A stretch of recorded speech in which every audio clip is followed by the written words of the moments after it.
In this video, we have to beat a Call of Duty Zombies Easter egg while reading out the entire Call of Duty Zombies storyline. Now, I'm sure you've seen videos where people have read out the storyline with gameplay in the background. This video is completely different from that. We tried to do this live whilst playing the game itself. And we played maps like Origins, where we had one of the worst deaths imaginable. Spark, and that's wrong. Oh, I didn't look at it long enough. Is that right? It's not sparking anymore, I didn't think. Ah! Straight into maps like Eisendrache, but we had a bit of better luck. Go on, keep going, it's not done. Yes! Yes! Yes, come on! Come on! And we finish it off with some Shadows of Evil. Now, which one did we beat? You're gonna have to sit and find out, and this one's a long one, so I encourage you to grab some popcorn, sit back and relax, and just enjoy this video. All I ask beforehand is that if you guys do enjoy this video, make sure to drop a like on it, as it shows me I need to do more stuff like this. And if you guys really enjoyed the video and you want to see more content like this, why don't you subscribe? We're actually coming up to 41k. It was like last video I was saying we hit, what, 40k? You guys are ridiculous. Thank you so much for the support. With all that said, enjoy this video. Hello, guys. Today we're gonna be reading... Today we're going to be reading the entire zombie storyline. Here we go. There's like 5 people that have asked for this in like the comments, so I'm just like, okay, right. So, so enjoyable. In the stage, please, man. Alright. In the beginning, there were only Aether and Keepers. Among them were 2 beings that would later be known by many names. One would be known as Dr. Monty. The other being known as the Shadow Man. In time, the Keepers craft... Yeah, I know him. I know him. Not personally, by the way. Just want to put it out there. I'm not pro Shadow Man. Oh my god, man. Keepers crafted the Summoning Key, a device that allowed them to manipulate the Aether, holding power over the reality itself. They used to create it... Well, I can't read. They used it to create a... I swear to god, man. They used it to create Agatha. The Keepers later mastered the ability to travel between dimensions. You're up, mate. Hang on. At some point, several Keepers, among which the Shadow Man, get a load of that guy, man. Get a load of that Shadow began Man. Experiment with the Dark Aether and an energy beneath creation. Right, okay, I'm sorry, but this is just a whole load of like yapping words. Beneath creation. What the fuck does that mean? No, keep going. I'm sorry, but someone had to create it in the first place. You can't be beneath creation. Alright, like, where are you up, dude? Do you want us to take over, mate? Where are you up, dude? Beneath, no, I can read, don't worry. Alright, Dark Aether corrupted and corrupted their source. And the corrupted Keepers became known as Apothicons. And then, eventually, further down the line, we started shoving our hands up their ass, I think. I've died for the Apothicon servant. I didn't know why, to tell you the truth. Don't know how we got there. But anyway, the Apothicons crafted the Aether Pyramid, a device capable of absolute power. A schism. Yep. What is a schism? A scheme. What is it? What is a schism? That sounds like a slur. It sounds like a slur. Can we say that? I don't know. Something free. Oh, there you go. Open the entire map, mate. Happy days. Formed between them and the Keepers, untainted by the Dark Aether. Soon after, a war broke out between Apothicons and uncorrupted Keepers. Facing defeat, the Apothicons hid the Aether Pyramid on a moon within one of the newly discovered dimensions. Okay, so this is why the MPD's on moon. I'm learning. Right. The moon. After banishing the Apothicons to the Dark Aether, the remaining Keepers took on the mantle of Guardians trapped in the Dark Aether. The Apothicons evolved over eons into twisted creatures that now bear little resemblance to their Keeper brethren. They desired above all else. Cooked, man. When they bust out the word eons, bro. I know, man. That's the guy from Skylanders, actually. Wait, is it? Shout out. Yeah, right. No, you know the book. He's like Pottermust. I never played Skylanders, man.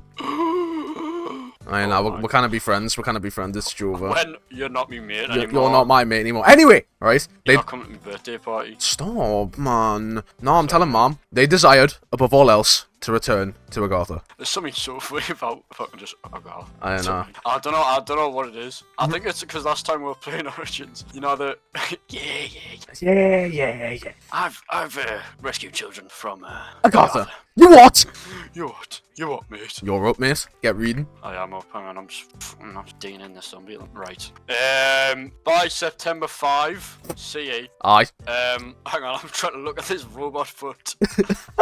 It's far foot. I'm not gonna make that. Why have we chose to do this as a live com? Shit. Okay, I'm gonna go for middle robot. That's not part of the law. Well, what side is it? I might be here. I think it's yours. It's his, right? No, it's not! No, it's not. It's neither. Okay, right. Yeah, no. Right, where am I? September 5, CE, the Apothicons, knowing the Earth has a gateway to Gather, sent meteors containing element 115 to the planet in different dimensions across space and time. They believe humanity will one day use element 115 to war amongst themselves, opening a rift that will allow the Apothicons to escape the Dark Aether. Crafty. Canny crafty. Fair play to the Apothicons, to be fair. They knew what was going on. Went from, like, battling in the Great War and that to, like, you know, being, like, done in by, like, on the battlefields of the Great War, 2 German scientists.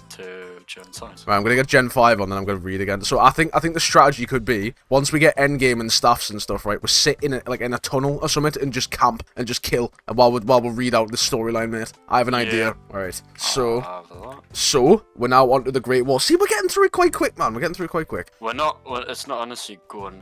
Right. Happy with this. On January 15th, 1292. Bloody hell, I remember that like it was yesterday. Jesus Christ! The Great War between humanity, including the Wolf King. Who was the Wolf King, bro? Me. And the Apothicons. Cookie Bear! And the Apothicons began across dimensions. During the war, Sir Pablo Marinus was saved from the clutches of a Margua by 4 heroes known as Primus. On December 31st, 1299, after more than 7 years of war, Primus with the Keepers and the rest of humanity defeated the Apothicons, bringing the Great War to an end. Before they were seemingly disappeared. Well, that's not English. Before they seemingly disappeared from history. Don't even question. Just keep reading, man. Just keep reading. The viewers are loving it. Just say the word. Just say the words. Primus instructed the Wolf King to begin building his castle that would be later known as Der Eisendrache. Okay, really? We're getting somewhere. That sounds familiar. We're getting somewhere. I know that one, haha. Right, it's took us this long to realise now that I didn't have a shovel. I'm gonna go get myself. I need to start working on my ice stuff. Oh, it is. Just we've got the entire map open. We should be able to grab all the stuff. Right, you're up, mate. I've got to tab out and scroll. Right, here we go. Ultimus. Who the fuck? No. Several years later. Several years later. Oh, never mind. I missed one. Ruining the bedtime. You keep it. You keep us right, man. You're ruining the bedtime story for the viewers, man. I hope this is, like, what's the word? Relaxing. I hope cathartic. So. Is that the right? Cathartic? I don't know what cathartic means. To tell you the truth. I've never actually known what cathartic. All right, they're gonna click off. Sorry. back to bed, you.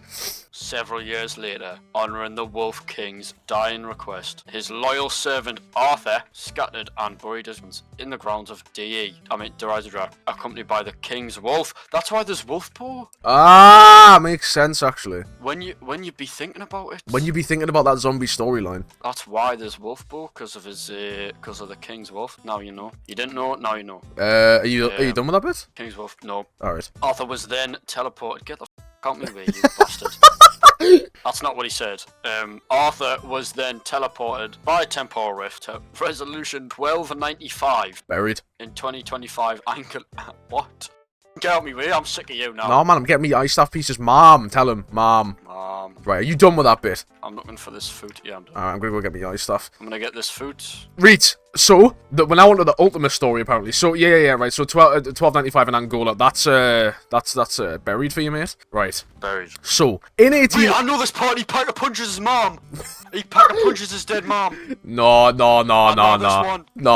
This one. Right. In 1885, a blacksmith named Jebediah Brown was living in a mining town called Purgatory Point, which is, where buried is now. For all of you who don't know what that is, I implore you to go play it. Buried.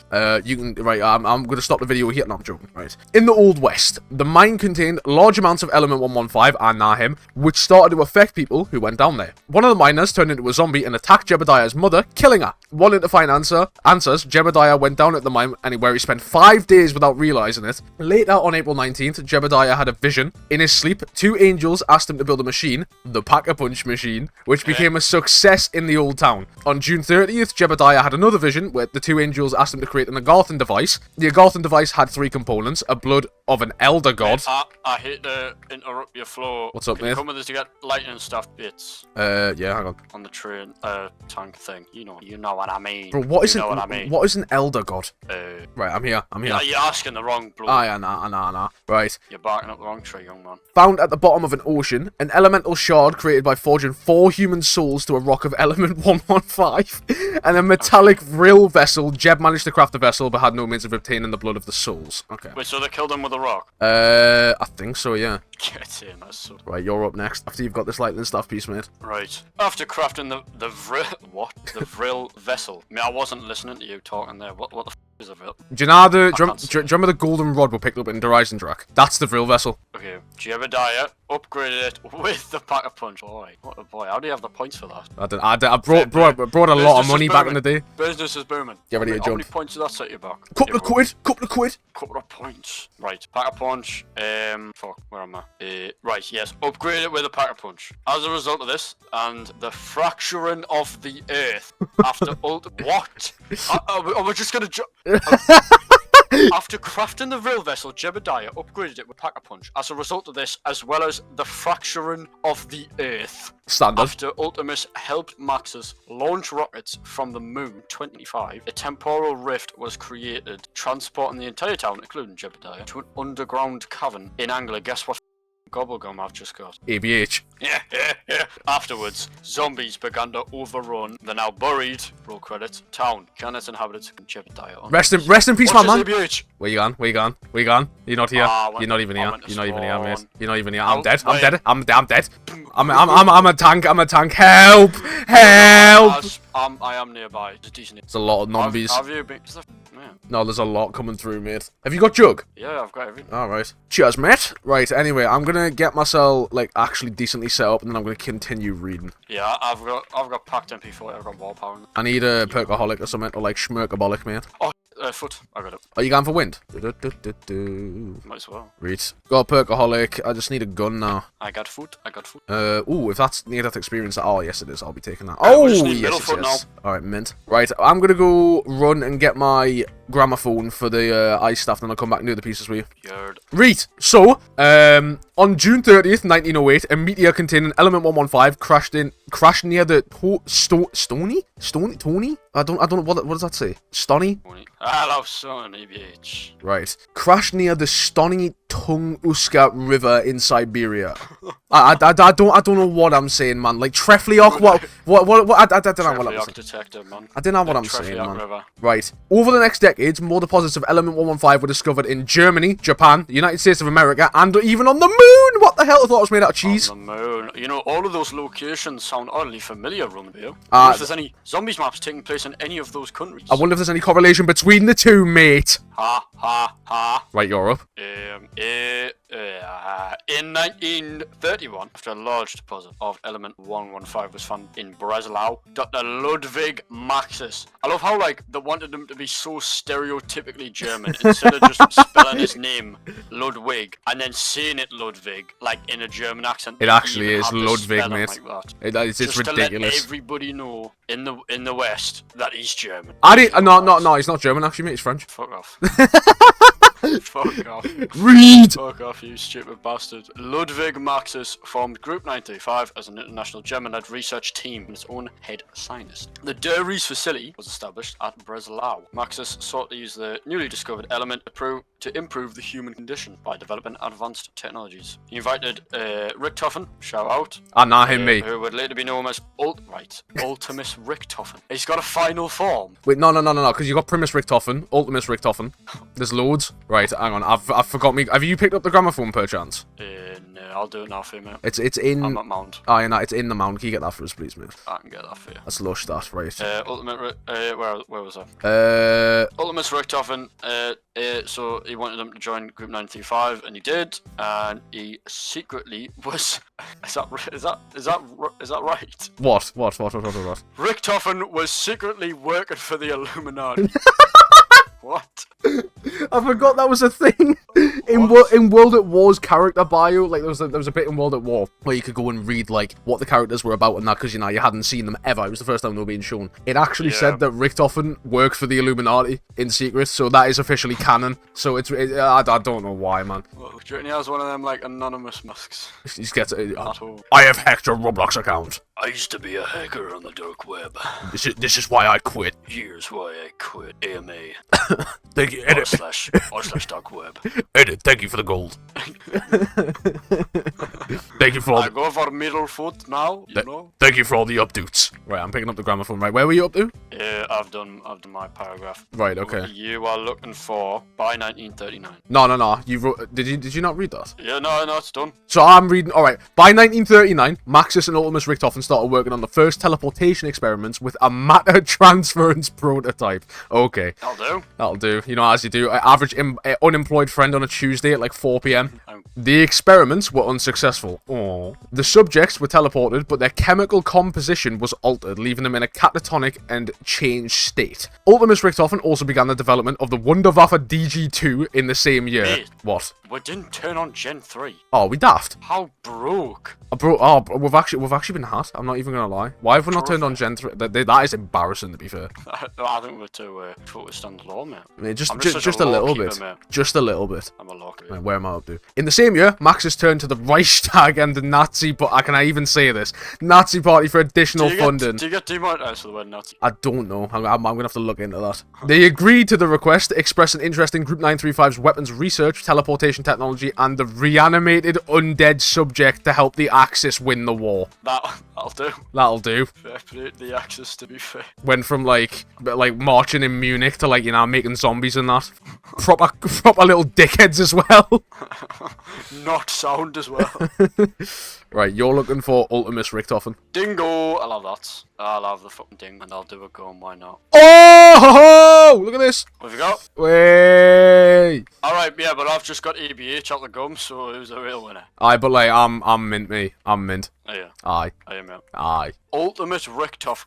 No, Ultimus Richtofen. Ultimus Richtofen and Dr. Schuster continued working on teleportation and successfully teleported a walnut during test trial 151. The result, however, failed to impress Maxis, who revealed to Ultimate Richtofen that Group 935 would soon be funded by Nazi Germany. Ultimus Richtofen worried this would lead to mass defections. He kind of knew, man. He must have known. Richtofen sort of based, like. Yeah, I know. If you really think about it. Where he decided to continue the experiments with Schuster behind Maxis's back. Ooh, cheeky, what the hell? Cheeky I've got work cut out for me here, bloody hell. In early 1940, Ultimus Richtofen and Schuster conducted the first human teleportation test. Ultimus Richtofen was so confident in its success that he volunteered himself.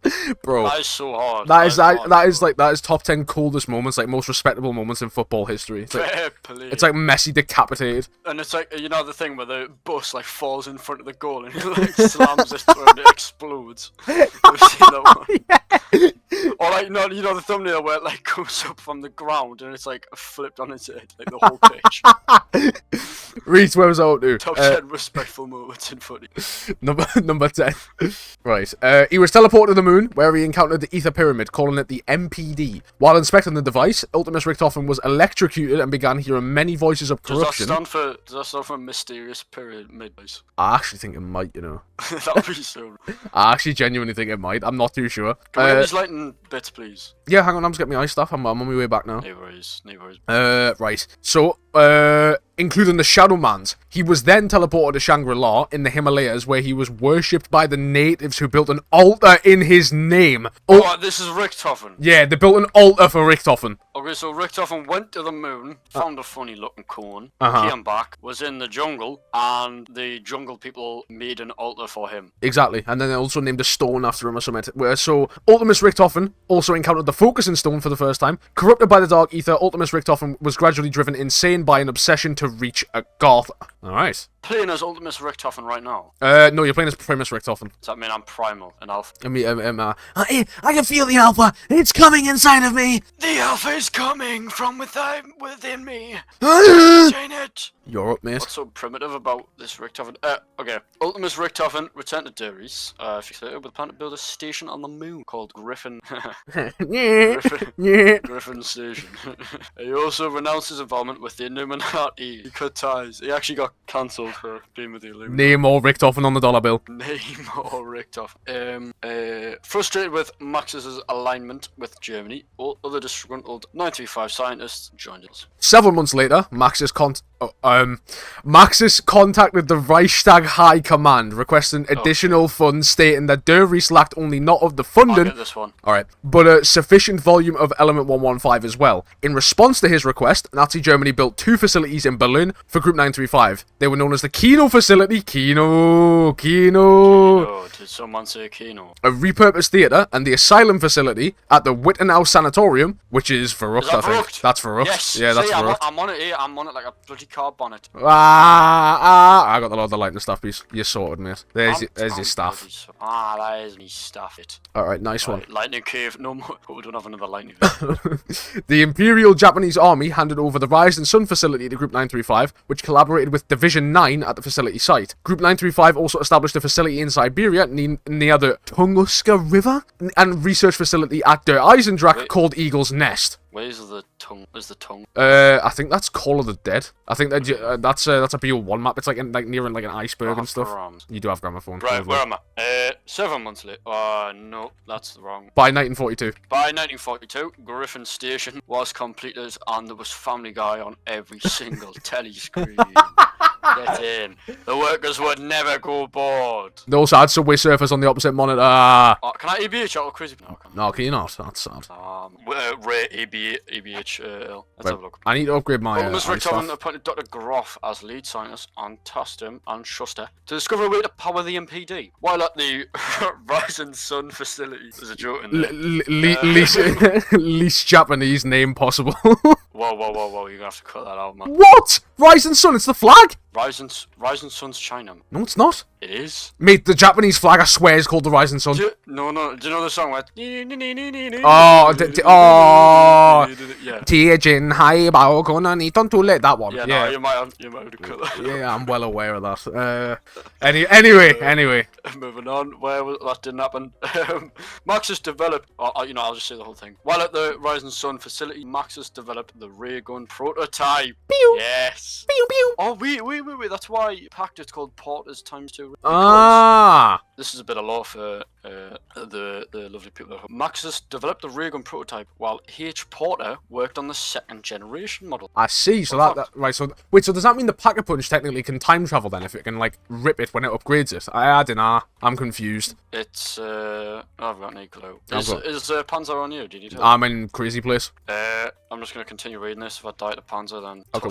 I'll come get you, mate. In 1942, after soldiers returned from Africa, didn't know they were there, but fair play. Ultimus Richtofen reported they found a number of artifacts in an American town. Among the artifacts and documents recovered was pieces of the Pack-a-Punch machine from Jebediah Brown. Ultimus Richtofen gave the schematics to H. Porter. Where am I? I'm lost. I'm fighting about a horde of zombies here. Hang on, you're gonna have to bear with. Gave the schematics to H. Porter to replicate Brown's work. Ultimus Richtofen also discovered plans for the Agartha device and the Vril vessel, as well as the Vril device. I will finish my... Hell, I've just killed a Panzer and 3 lightning staff shots. Lightning staff on top. Or should I say on flop? What the hell? Right. Right. So that one is... What's the lightning staff song again? 2, 4, 6, 3, 5, 7. Oh, that's what it is, mate. Wait, which gate do you have open? I went through 4. I just left it at 4. Okay. Right, okay. So, where you did the by 1942 paragraph, okay. So, on June 13th, 1942, as a result of the temporal rifts created by Ultimus traveling through time to reach Kino in 1963, Dr. Monty reached across... now that guy, he makes the gobblegums and the perks and that. He makes the gums. Right, Dr. Monty reached across time and space and offered little nudges. One nudge is helping Group 935 to develop Element 115 infused elixirs. They created 4 medicinal beverages known how do you say that? Colloquially. Can you read that word on the next paragraph? It begins with a C. Is it colloquially? There's a word in the second paragraph and I can't read it. That's not right. Right, okay. Colloquially. Is that how you say it? Colloquially. Right. Known as Juggernog, Quick Revive, Speed Cooler, and Double Tap. What the hell? So Group... They sound familiar. So Group 935 developed the perks. Alright. You're up, mate. I'm trying to do lightning staff song. Nay, bother. Once we're actually set up and just sat in a corner, this will be a lot easier. It's not happening. Okay, you look it up for as well, I'll read. Yep. Right. By the end of 1942... Wait, that's wrong. At Griffin Station, Groff and Schuster unwittingly discover... Unwittingly? It's unwittingly. Yeah, it's unwittingly. Unwittingly discover how to charge the MPD, which is the pyramid for anyone who's lost and confused, a bit like... For anyone just coming into the stream, I'm just saying MPD. It's a slang for mysterious pyramid device. I'm just using slang, guys. Anyone coming to the stream, MPD stands for Mysterious Pyramid Device. I'm just using slang. I'm just using slang. So, they figured out how to charge the MPD. I'm stuck in a corner in the crazy place. There's some zombies. Not part of the story. MPD, when Shuster killed a rat near the device, Death inexplicably began to charge the device by filling its tank. This will not be a game mechanic used for every single map. They will not just have...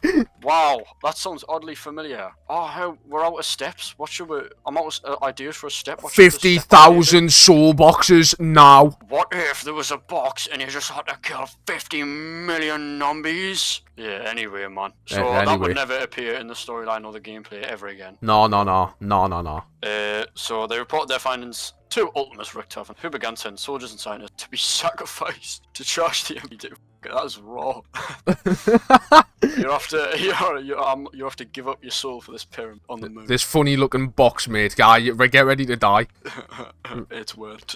By the end of 1942, Maxis expressed concern over Element 115's impact on Ultimus Richthofen's behaviour. Although no longer trusted him, he left his daughter, Samantha, in Ultimus Richthofen's care, as Maxis himself was transferred to the Kino facility with his assistant.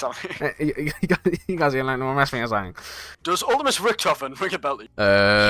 Yeah. With his assistant Sophia to focus on creating Germany's undead army. Happy days. Aye, mate. Aye, that's my paragraph done, mate. I don't know about you. In 1943, Nikolai Belinsky, who would later be known as the GOAT, Ultimus Nikolai, was captured during the Battle of Stalingrad and became a test subject for That's Group 935. That's the group of scientists. I'm using slang. I'm using slang, guys. So he's now a test subject for them. That same year, Takeo, however you see his name, I'm not Japanese, and I don't pretend to be, because I'm not a weirdo. Masaki, who would later be known as Ultimus Takeo, was captured by Group 95 on orders of the Emperor.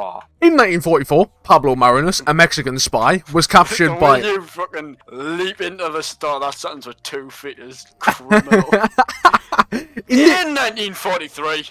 In 1944, a Mexican spy was captured by Group 935 at Der Eisendrache. In his cell, Pablo wrote of visions of a great war. He described a great battle against strange demon-like creatures who were trying to devour the earth. In his visions, he saw 4 knights, who protected him from certain death. He made note that the knights wore tunics similar to the statues in Der Eisendrache. I wonder who they are. We might be playing as them right now. I don't know. Ahaha.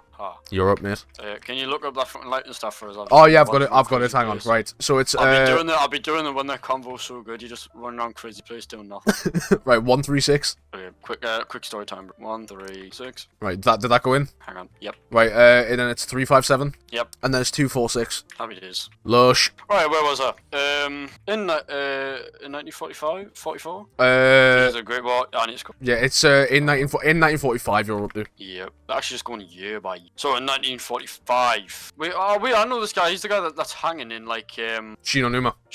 Yeah. It was a Peter McCain. Yeah, it is. It's Peter McCain. And get also. So OSS operative. Oh yeah. Go on. A little bit of lore. I know this just off the cuff, mate. Do you know the hand on the power switches throughout the maps? Like, do you know like the severed hand? That's his hand. Oh really? Yeah, that's his hand. There's a bit of lore for y'all. Is that my orb? Is my orb there? You in the mound? I can swap them to purple if you want. Is the orb there? It should be. I'm checking. Mine's. Because I don't know if I set all the dials. Mine's just gone up and it's not there.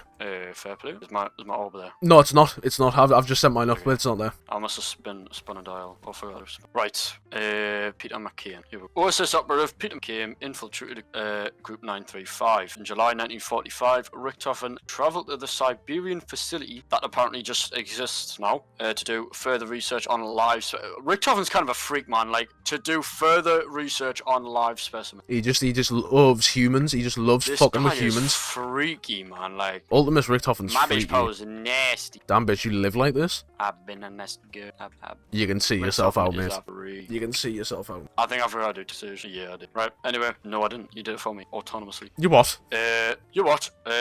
So Richthofen turned aside to further research on live specimens. As her temporary guardian, he took Samantha with him, and he also brought the Vril device. Several days later, a reporter was arrested near the facility, and when Richthofen interrogated him, he revealed he was working for Mr. Rapt, who was looking for several artifacts, among them the Vril vessel. What does that sound?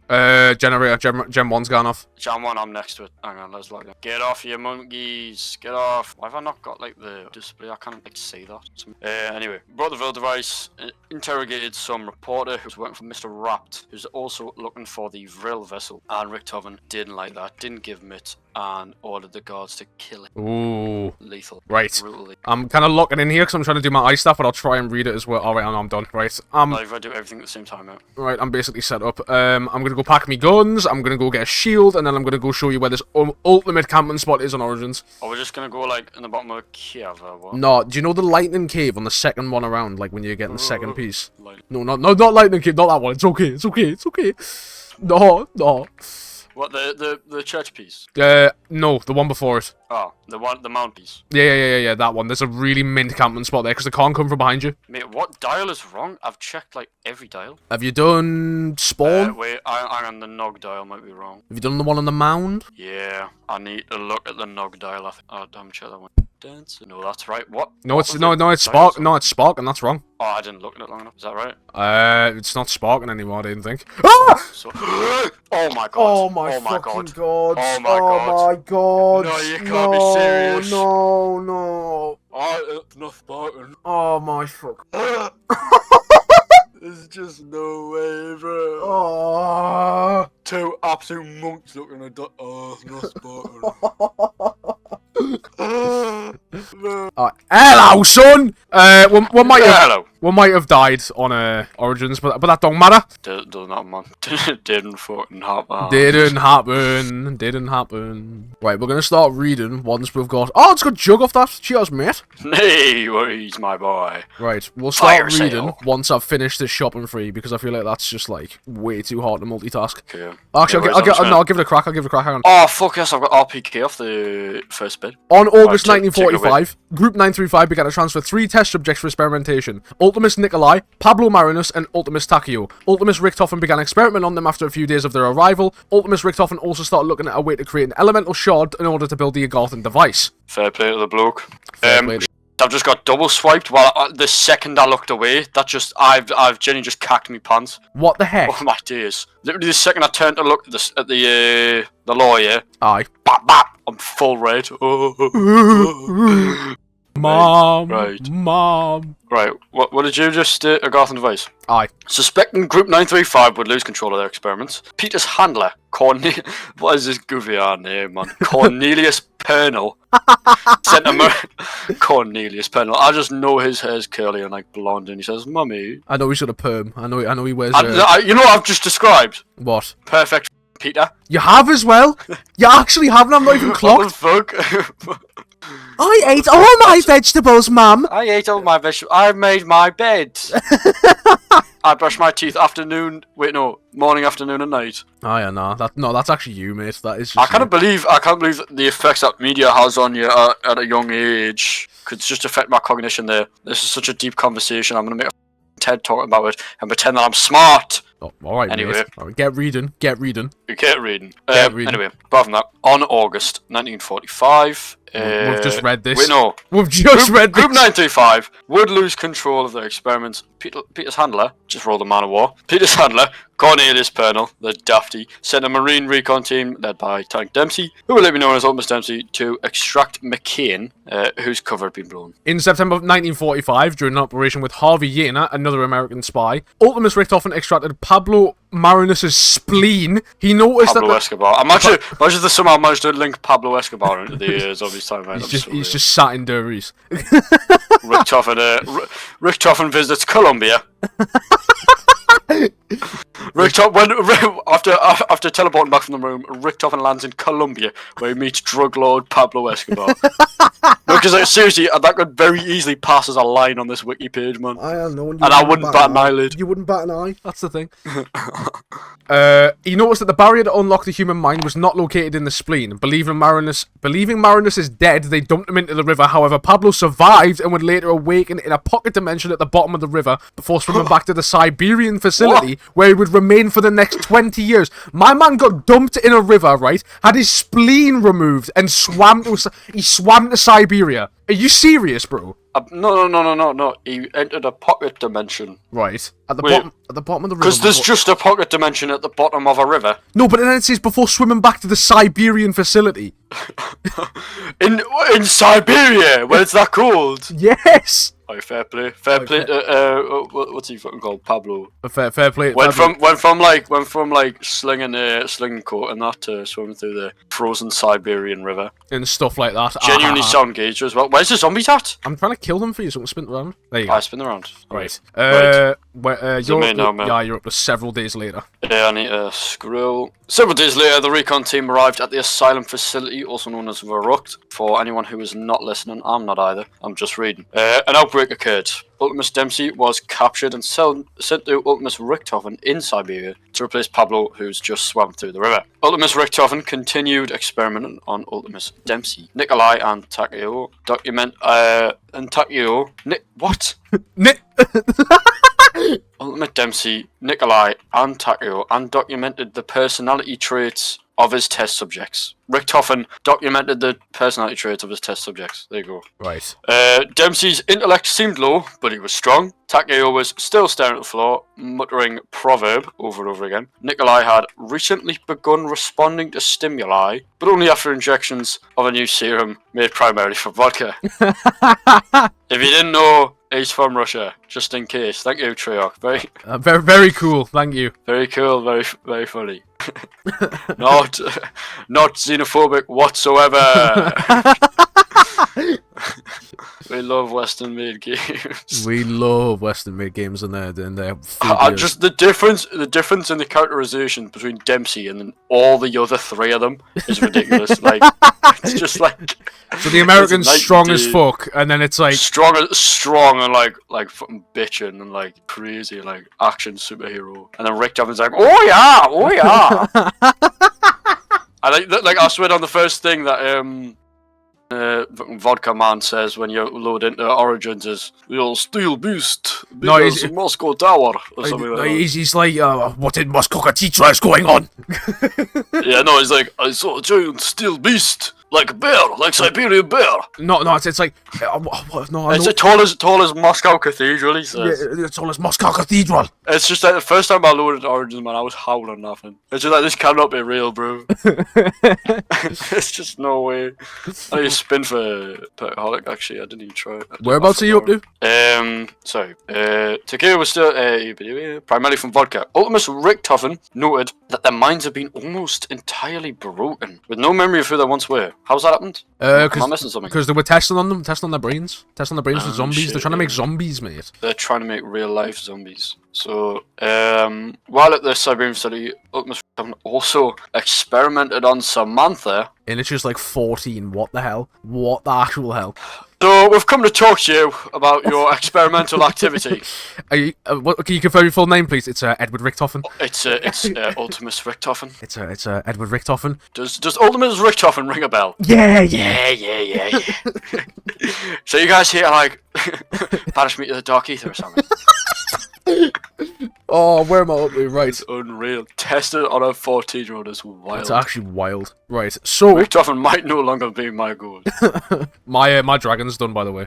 Mine's just got done. No, I'm lying. Right. Oh, no, I wasn't lying. Alright, it's just the one underground then, I think. Underground one. Aye. Right, so, as he continued to find a way to build the Agarthan device, Ultimus Richthofen managed to siphon a piece of the souls of his last 3 test subjects into a processed rock of element 115. A rock. I fucking love rocks, mate. Using the Vril vessel, sorry. He used his own for the 4th soul required. As the souls were injected into the rock, it transformed and created a shard of glass. Unbeknownst to Ultimus Richthofen, by forging their souls into the element 115, he bound his soul and the ones from Nikolai Belensky, Takeo Masaki, and Tank Dempsey all to the ether across all dimensions. So all their different versions were now connected to the ether through time and space. What, so that... No way, that's so real. That's like the ultimate blood bond, bro. So even though... Do you want to bind our souls together across time and space? That's so romantic. Oh my god, that is romantic as...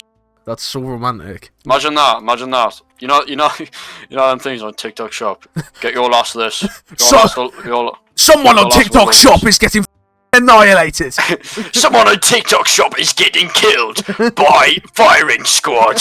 Have you seen these prices? A used bag of piss and a rock. Do you know how much you can do with this rock? Your mum would love this rock, don't lie. TikTok shop is so dead internet, man. Like, how is it real? I don't understand how people are like, aye, that looks mint that, and I'll have one, please. 9 years on shipping. I'm gonna go grab a KRM, I reckon. Where's the KRM at? It's either Clock Tower or... Oh, wait, I remember. Yeah. I remember where it is. So, you're up to, after learning, I think... After learning that Harvey Yeaner, after learning from Harvey Yeaner, sorry, that Maxis didn't mass-produce the Wunderwaffe, as promised, Ultimus Richthofen started plotting to destroy Maxis, that is hard, man, and his daughter. It's just like, Richthofen plan to destroy Maxis' 14-year-old daughter. In other words, not very good words. Not very good words. Those are definitely words. This is not making Richthofen look like a great guy. No, it really doesn't. It's not. It doesn't put him in a great light. Funny enough, I've played as him every single round so far. What are you trying to say? What the fuck? I'm saying we've got a lot in common. Regardless, he vowed that he would no longer continue to work on Maxis' undead army. Wait, is that it? Is that you done?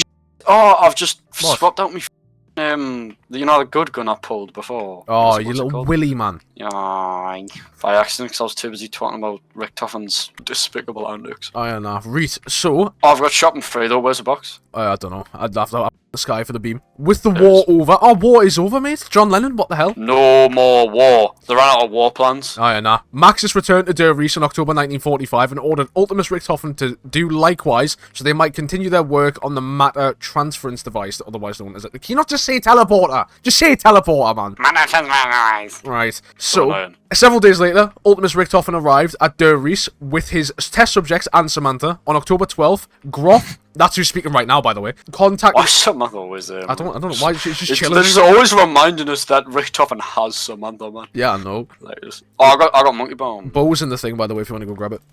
No, zombies. I was just sat spinning the box, like, twiddling my thumbs. I looked around, there was like, wait, what? What? Mate, I'm so stupid. What have you done? I've still got the RPK, I've got Mule Kick. Oh, you muppet.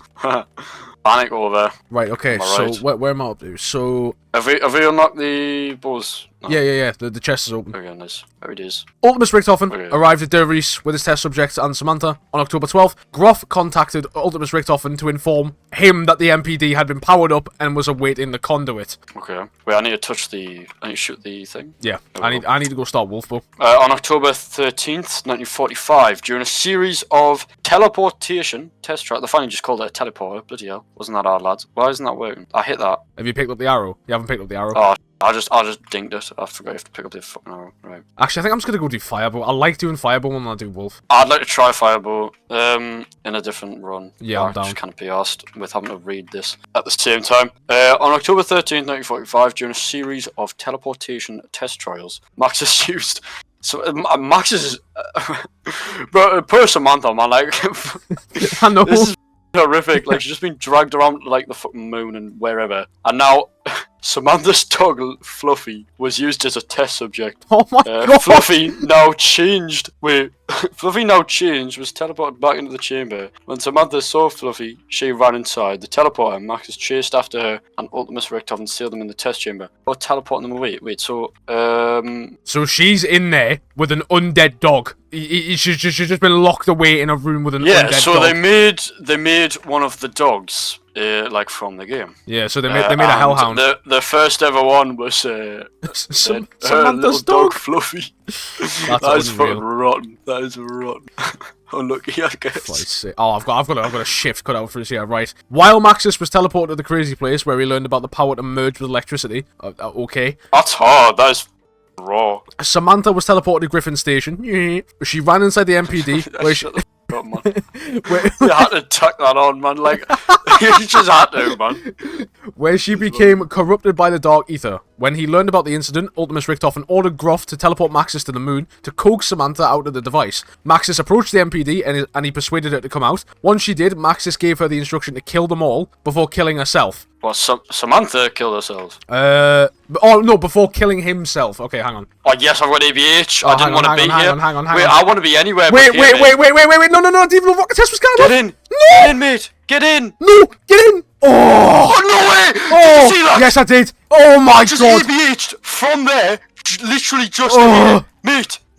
Oh, Did you watch that? I did watch that. I actually caught a glimpse of I it as well. just popped EBH and it moved me about 2 feet past the door. Oh my god, get ready to flip that lever. Oh my god, man. That was ridiculous. Yeah, that was unreal. I'm flipping this lever, man. Right, eyes, flip it. That was generally one of the wildest EBHs of all time. It just moved us 3 feet out of danger. I flipped it. Alright, nice So, one. The little piece. danger. The little piece come up. Yeah, nice, lush. Got it. Right, where was it? That was awesome. That was awesome. Before killing himself and merging with the technology of a different station, Samantha then entered the MPD and unleashed the undead upon the base, just killing anyone involved with the organisation.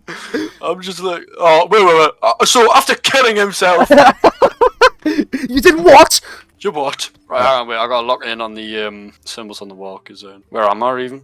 You're up to the next day. The next day. I can't believe I hit that. That's the one. Right, and then I go do soul pots. Okay, the next day, an outbreak occurred at the Dare Reach facility. H. Porter activated the alarm before killing himself. Ultimus Richtofen returned to the facility where he awoke Ultimus Dempsey, Takeo, and Nikolai. With no recollection of who they were or who Richtofen was, they agreed to help him. Before be known as Ultimus. Happy days. Right, I will be reading in 1 second. I just need to hit this like that. That didn't count? What? Probably because you're not very good at the game. You're terrible, you. Sorry, man. Oh, we've actually reached a new subcategory. We're up to Richtofen's Grand Scheme. The scheme. The scheme. I love schemes. I love scheme and evil plot, mate. Yum, yum, yum. I love all forms of nefarious mischief. Right, I need to go back down to this one over here. Mate, what are you doing? Kill me zombies, man. I'm not trying to, man.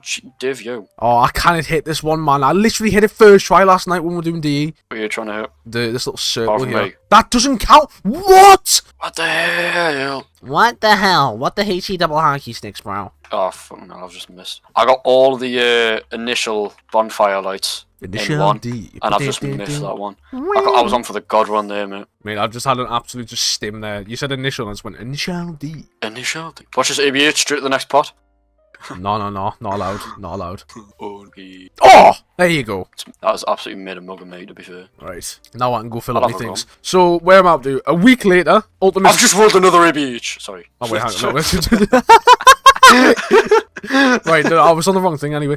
Several days later, Ultimus travelled to the Rising Sun facility where an outbreak occurred. In the facility, Ultimus discovered the corpse of Peter McCain, who died during a parachute incident after being ordered by Cornelius Purnell to rendezvous to the facility. Ultimus Richtofen also recovered his diary, which contained his research and notes concerning Element 115. I thought you literally said Ultimus Richtofen recovered from his diarrhea. Yeah, diarrhea, mate. It's a core part of the story, had to mention that one. Poo-poo, man. Poo-poo Richtofen. And began to formulate a plan to defeat Samantha. Ed Fart Richtofen. Ed Fart? Shut up, man. Now continue, though. No, I'm done with that. It's Europe. Oh, a week later, Ultimus returned to Darice, where Ultimus Richtofen planned to use the teleporter to return to the moon and confront Samantha. So this is the actual gameplay for Darice. No, yeah, this is what happens. This is beyond one storyline. The four of them go to Darice. Richtofen plans to use the teleporter to return to the moon. To confront Samantha. The Wonder Waff overloads the teleporter and sends the four of them to the Kino facility in the time travel as well. Yeah, when they shot the teleporter with the DG2, it overloaded it and let them travel through time. Yeah, that makes sense. So they traveled back in time to Kino in 1963, and then he dropped his diary in 1963, which was then found by the Soviet Union for no good, I suppose. I wonder what they'll do with that. Oh, in one as well. You horny bastard. Watch the ABH down there, the next one. If you say ABH one more time, I'm going to ABH your skull. ABH 2. That one wasn't working. Hello. Hello. This counts as a good ABH. Never mind. It's rocket test firing. Can I use it? There we go. Alright, take it away. This marked the first time... I can't read. This time... Oh my... In this video... Nice, broken. I need new batteries. You take them back to the shop. Tell the nice man what's wrong with it. So he just keeps saying the same stupid intro over and over again. Mark tested working. 40 quid. This model tends to bug out. Stop cutting this off! Right. This marked the first time Ultimus travelled across space and time and resulted in a temporal rift occurring across dimensions. In light of these developments, Monty felt obligated to step in and began making changes to the background across time. He helped Group 935 invent perk machines. He also added chalk drawings to the walls. You real? I respect that from Monty, to be fair. Yeah, fair play to Monty. Wouldn't have any guns without him. So is Monty just like a tinkering little fellow. He's a bit of a troll. Monty and the Shadow Man are on the same like level of like. But like, whereas the Shadow Man's a bit nefarious, he's just a bit silly. You know what I mean? He's a bit mischievous. Yeah. Sort of thing. Shadow Man actually wants to end dimensions. He's just like, gonna put war guns on the wall, mate. He's just like, oh, fancy few guns, like. Oh, I love guns. I love. Do you want some perks as well? My life like zombies. All I was doing is buying guns and popping perks. You need to be put down. Sorry. Right, and you go spin. You go spin this wheel. We? You're up to that little sentence. This little one sentence. When Ultimus arrived at the Kino facility in 1963, like I said before, they found a lunar lander and then flew off to the Ascension facility. I'm assuming that's on the moon. I think so. No, the Ascension facility is in Russia. So they used a spaceship to just fly across Earth. Yeah. Fair play. Fair play, to be fair. Gets the job done, doesn't it? Way aye. Right, so I've done that. What do I need to do now? Do I pick up my arrow and then go in my soulbox? I think so. Yeah, you go up to the where you shot the weather vane and then go the other thingy. Do I pick that up? Aye. And then it gives me my arrow and then a soulbox. Why aye? Okay, take it away. In weeks prior to Ultimus's arrival at the Ascension facility, a Russian scientist from the Ascension group named Yuri Zombie became Mr. Zombie. became it's some Russian last name. I can't pronounce it, man. Mr. Zombies. I literally come from one of the most unintelligible parts of the UK. Do you really expect us to be able to pronounce that? Right. Yuri I can't do it. I'm not even gonna try. Zavayoski. I don't know. Going on. Became corrupted by Samantha's voice after reading Ultimus Richtofen's diary. Yuri tricked his colleague, Dr. Anton Gersh. Gersh! It's Gersh! He's kicking his legs while reading the diary. Maybe. In activating a Gersh device, the rift allowed Samantha to travel through. It also absorbed Gersh. What the f is a Gersh device? Do you not? I swear you've used a Gersh device before, haven't you? No. What is a Gersh device? It's like, so in Ascension, like the map Ascension, you can get these... I've never played it. You can get these little things out the box called Gersh devices, and it's basically like a little, imagine just a little doohickey that you can lob on the ground and makes a portal, and it sucks all the zombies in. Oh, so it's like...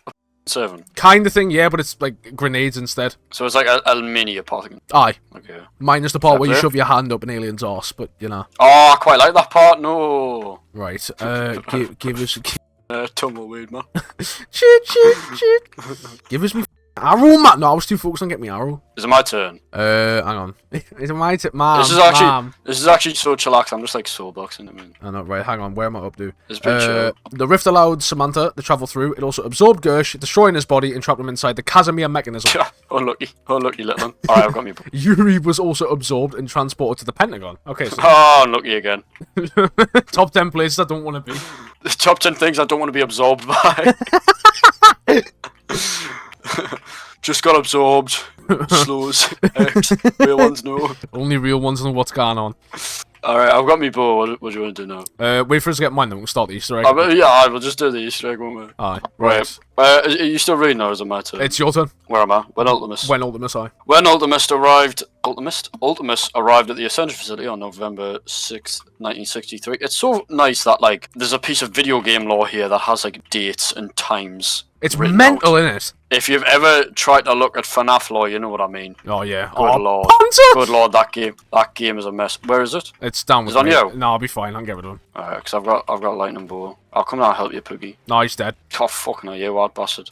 Right, Ultimus arrived at the Ascension facility on November 6, 1963. They found the outbreak had occurred, and Gersh begged them to free him from the Casimir mechanism. That sounds mint. Casimir mechanism. That's the thing you need in Ascension. No idea what it is, but it sounds epic. At the same time, in the... At the same time, in the Pentagon, John F. Kennedy, Robert McNamara, Fidel Castro, and Richard Nixon were discussing a future alliance between the United States and Cuba to fight Samantha when an outbreak occurred inside the building. This game, man. Yuri, who was responsible for the prior outbreak in the Pentagon, was sent by Samantha to thwart their survival. After Ultimus freed Gersh from the Casimir mechanism, he sent them to their next destination before beginning his travels across space and time. With the departure of Ultimus from the Cosmodrome, what the f is a Cosmodrome. It's Both the outbreaks where were you're playing contained this and engine. Yuri was arrested. So that's just sort of the 5 timeline. Aye. Well, not timeline, but that's where 5 is in the timeline. Yeah. I didn't know. I had no idea because I've seen and it's always cracked us up that you can just play as JFK in zombies, fighting, killing zombies in the Pentagon. I think that's hilarious. But I never, to this day, knew it was canon to the storyline. I thought it was just like a throwaway thing they did for BO1 because I thought it would be topical and funny. No, the storyline was definitely figured out. Like they did not do it as they go. They basically made a bunch of maps, and I think it was around Black Ops 2. They were like, right, there needs to be some kind of logic to this. We didn't know what's going on here. So they made all the maps first, and then just pantsed the story together. It wasn't until BO3 that story really started to become like a massive thing. Yeah. Where's the your bow's done, by the way? Yeah, I know. I'm just doing the wisp step. You know the thing Mason was doing last night. Oh, fair. Where's the bloody Pokemon shot? I don't even think it's been built yet. F to teleport PAP pieces. Oh yeah, Oh, no. you've got to go assemble them all. Right. So where was that up to? You have to find the pieces for the Pack-a-Punch. There's one at Rocket Test, there's one by the Death Ray, and then there's one where you've just thingied. So, Okay, I'll go find them. I'm finding these wisps. Okay, you do that, I'll get Pack-a-Punch online. Right, no bother. Where am I up to? Have you finished your bit? Yeah, I have. Alright, nice one. I've So teleported... your Ultimus arrived. I've teleported the ones at Death Ray for you. You just have to go get the ones at Rocket Test. Okay. Right, so Ultimus arrived in a locked room at the Siberian facility for this Call of the Dead, I think. On March 17th, 2011, where George A. Romero, who had stumbled across Group 935's research, was making a movie with Sarah Michelle Gellar. Okay.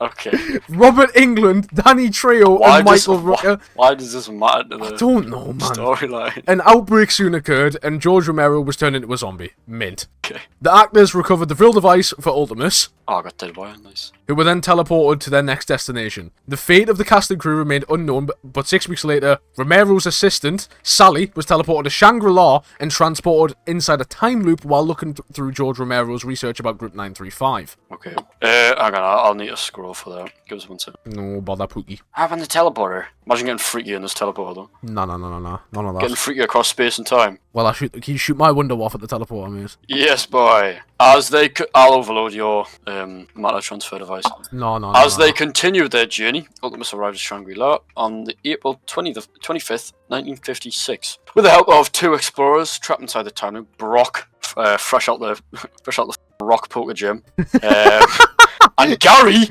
fresh off being the rival for the first game as well. It was called Gary, wasn't he? No, was there not a Pokemon called Gary? No. When was the rival in Pokemon called Gary?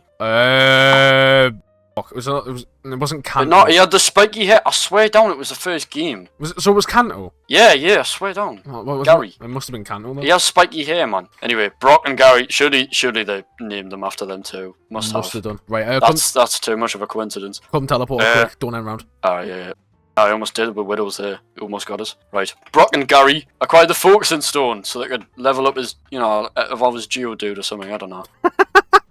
I'm sorry, that was way too much. Brock and Gary got the Focusing Stone. Yeah, that's definitely not a reference to anything at all, mate. Yeah. No, very slick from Treyarch. Very fucking slick. Take it away, my bro. I didn't know you were done. Where am I up to? So, now in possession of the Vril device, is that where I'm up to? That's where I'm at. Right, so, now in possession of the Vril device and the Focusing Stone, quickly, No, they weren't last. Oh, right, okay. Right, I'm gonna grab these pieces and I'll continue reading. Thank you. I swear down, the booklet for the Zombies lore was about this thick.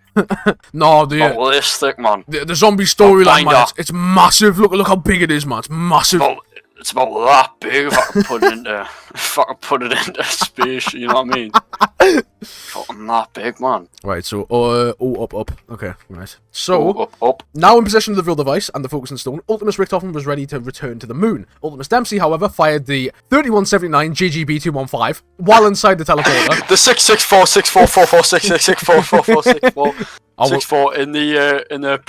in the Trefliak Prime sector. Oh my god. Causing trillions of deaths galaxies to be across annihilated. the galaxies. millions of galaxies were annihilated. Christ alive, man. Right. While inside the teleporter, this caused Ultimus to travel to the Pentagon before November 6th. Before the November 6th outbreak had occurred. Meanwhile, Wait, why did they go to the Pentagon? Because he fired the, this happens in BO4. So when they're coming back from Shangri-La to go to the moon, they retconned the story so that Dempsey fires the wonder weapon of the map, the 646464, to the teleporter again. But instead of taking it to the moon, it takes something classified, aka 5. What is it with Dempsey and just shooting shit into shit, you know what I mean? Like, because he's just like the dumbass American with a big gun and muscles, you know what I mean? Oh no, I shot the gun into the important science device again. My fucking bad. Oh no. Like, how can you be that much of a spastic?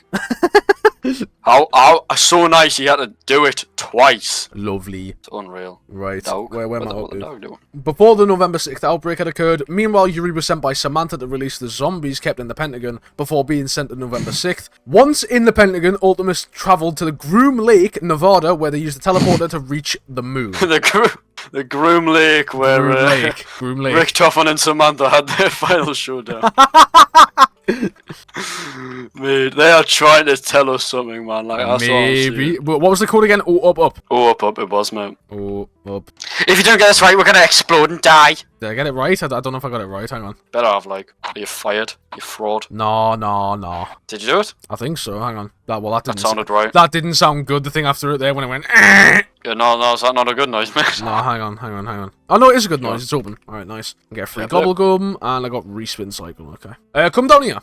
I want to see if you can grab this free gobblegum because it's a little side Easter egg that not many people know about. There's a plant pot in the teleporter room, right? Mm-hmm. And if you put the plant pot down when you're back in time, if you come back to it, it grows. It grows into a little like funny plant. If you press F on it, into a gobblegum? It gives you a free gobblegum if you go up to it. Go up to it. I can't have it. Oh, they only give you one. That's sad. No, it seems like it. No, I got a bad one anyway. Don't want to make it too strong now. No. Free perk. That would break the balance of the game.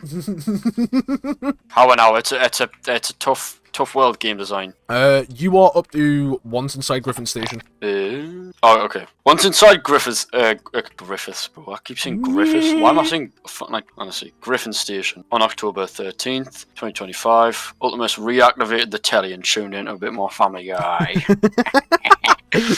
No, they reactivated the MPD, which is the pyramid, which revealed Samantha as she was when she entered the device back in 1945. Richtofen then uses a terminal to power up the Vril device and merged it with the focusing stone from the rock gem that they got from Kanto just before. But he encountered Maxis inside the I swear he's dead. Okay. And he tried to stop him. Richtofen was able to commit his grand scheme, and he switched his soul with Samantha. Okay, never let this guy near any children ever again, man. Switched his soul. Sucking a soul in that. What the hell? Come on. Okay, that was bad. That was bad. That can't go in, surely. Nah, I can. It's fine. Nah, it's it fine. can. Nah, it can. It can.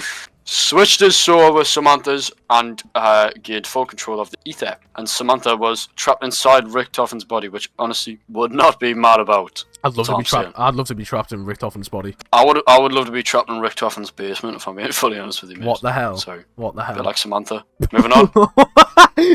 Up L-O-D. Let's finish this step and I'll read. Up L-O-D. How dare you? Up L-O-D. I'm just doing the next one for Alright, you. go on. Up L-O-D. Ultimus, Dempsey, Nikolai, and Takeo then decided to help the disembodied AI Max. When did we get here? What? Disembodied AI Maxis stop Richtofen. They launched 3 missiles at the Earth in order to sever the link between the Earth and the Ether. However, the calculations were made in haste, causing catastrophic destruction to the Earth. Wow. So they wanted to lob a bunch of missiles at their own planet. Aye. Because they thought it might get rid of the ether? No, I genuinely just think that Maxis was a bit pissed off, so he just blew up Earth after what Richtofen did to his daughter. I think that's actually what happened. It just... This bro!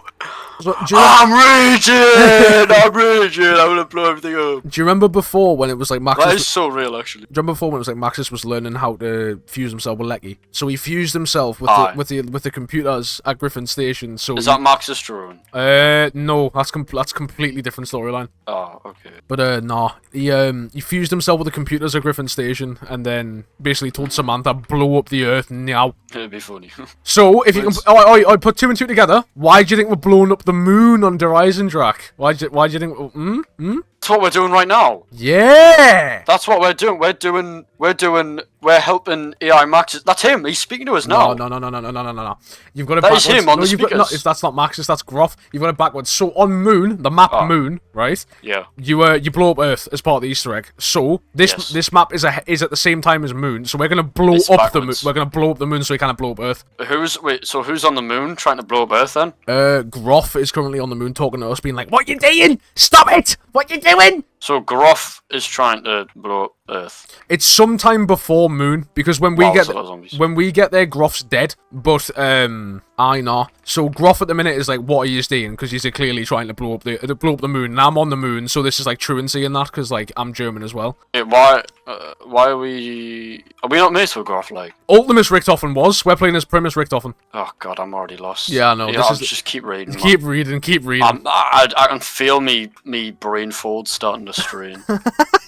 Like I can seriously feel it happening in real time. Right. Ultimus Dempsey, Nikolai, and Takio then decided to help with this. Oh wait, no, hang on. Whoops. I've read that one. Have you? So yeah, I just read that one. Alright. Meanwhile, in 2035, Victus were able to activate all 3 polarization devices in Maxis' favour. Maxis, now corrupted by the Dark Aether, returned to the moon in 2025 and plucked Samantha from Richtofen's body to join him in Agartha before destroying the Earth and all its inhabitants. As a last bit of revenge, Maxis trapped Ultimus Richtofen's soul in a zombie, creating undead Richtofen, leaving his body in a catatonic state. That is so funny. That's like when fucking at the end of Portal, Wheatley gets put in space. It's actually kind of true. Have that, you div. GLaDOS is raging. Aye. I'm raging. Right, we need to do wisps again. We need to end the round. You see, you say that. I don't know what a wisp is. I've literally just been like, when the lore hitting so good that you just run around DE doing nout.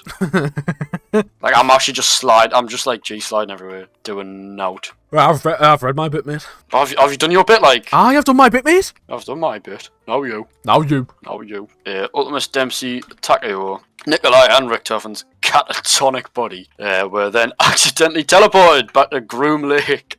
Groom Lake. We don't talk about Groom Lake. His dream there, mate. His dream there. Dream. And then where they meet a famous Minecraft YouTuber, Dream.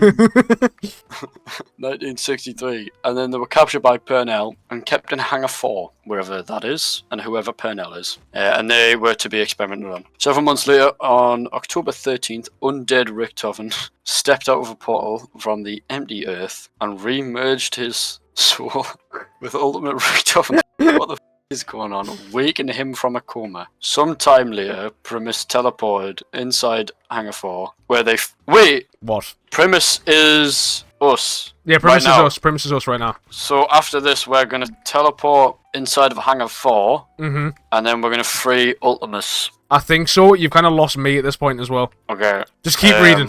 We're almost there. We're almost there. So we're teleporting into where Primus are going to teleport where Ultimus is and free them. And then Nikolai assumed leader, and then said there was going to be a great war, and then they teleported. And they all lived happily ever after. No, I'm joking. And then everyone started kissing each other. No, we've got more. I need to find this last wisp though. I'm kind of panicking. I'm going to lose my job.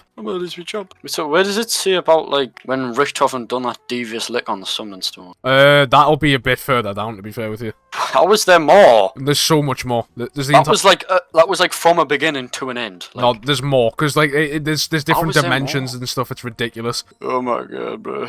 Okay, we're on to Victor's story now. Whatever that is. Right. Okay, that's BO2. Do you know, like transit and like die rise and stuff. That's all that. Okay.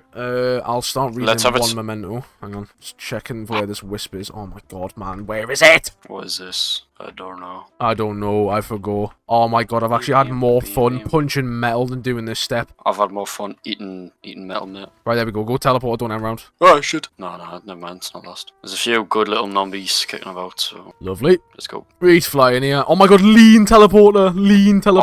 Oh my god. Koshti Maxi. Right. The missile launch by the Ultimus crew in 2025 left the Earth as post-apocalyptic.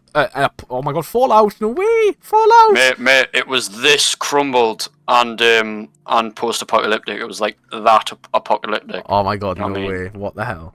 This is how apocalyptic it was. Like, no joke. Do you know, like, do you know, like, the size of this lawn, mate? It was about this big. Oh. It was about that Oh, big. it's about that thick Oh, and aye. juicy. Oh yes. Oh yes, yes, yes, yes, yes.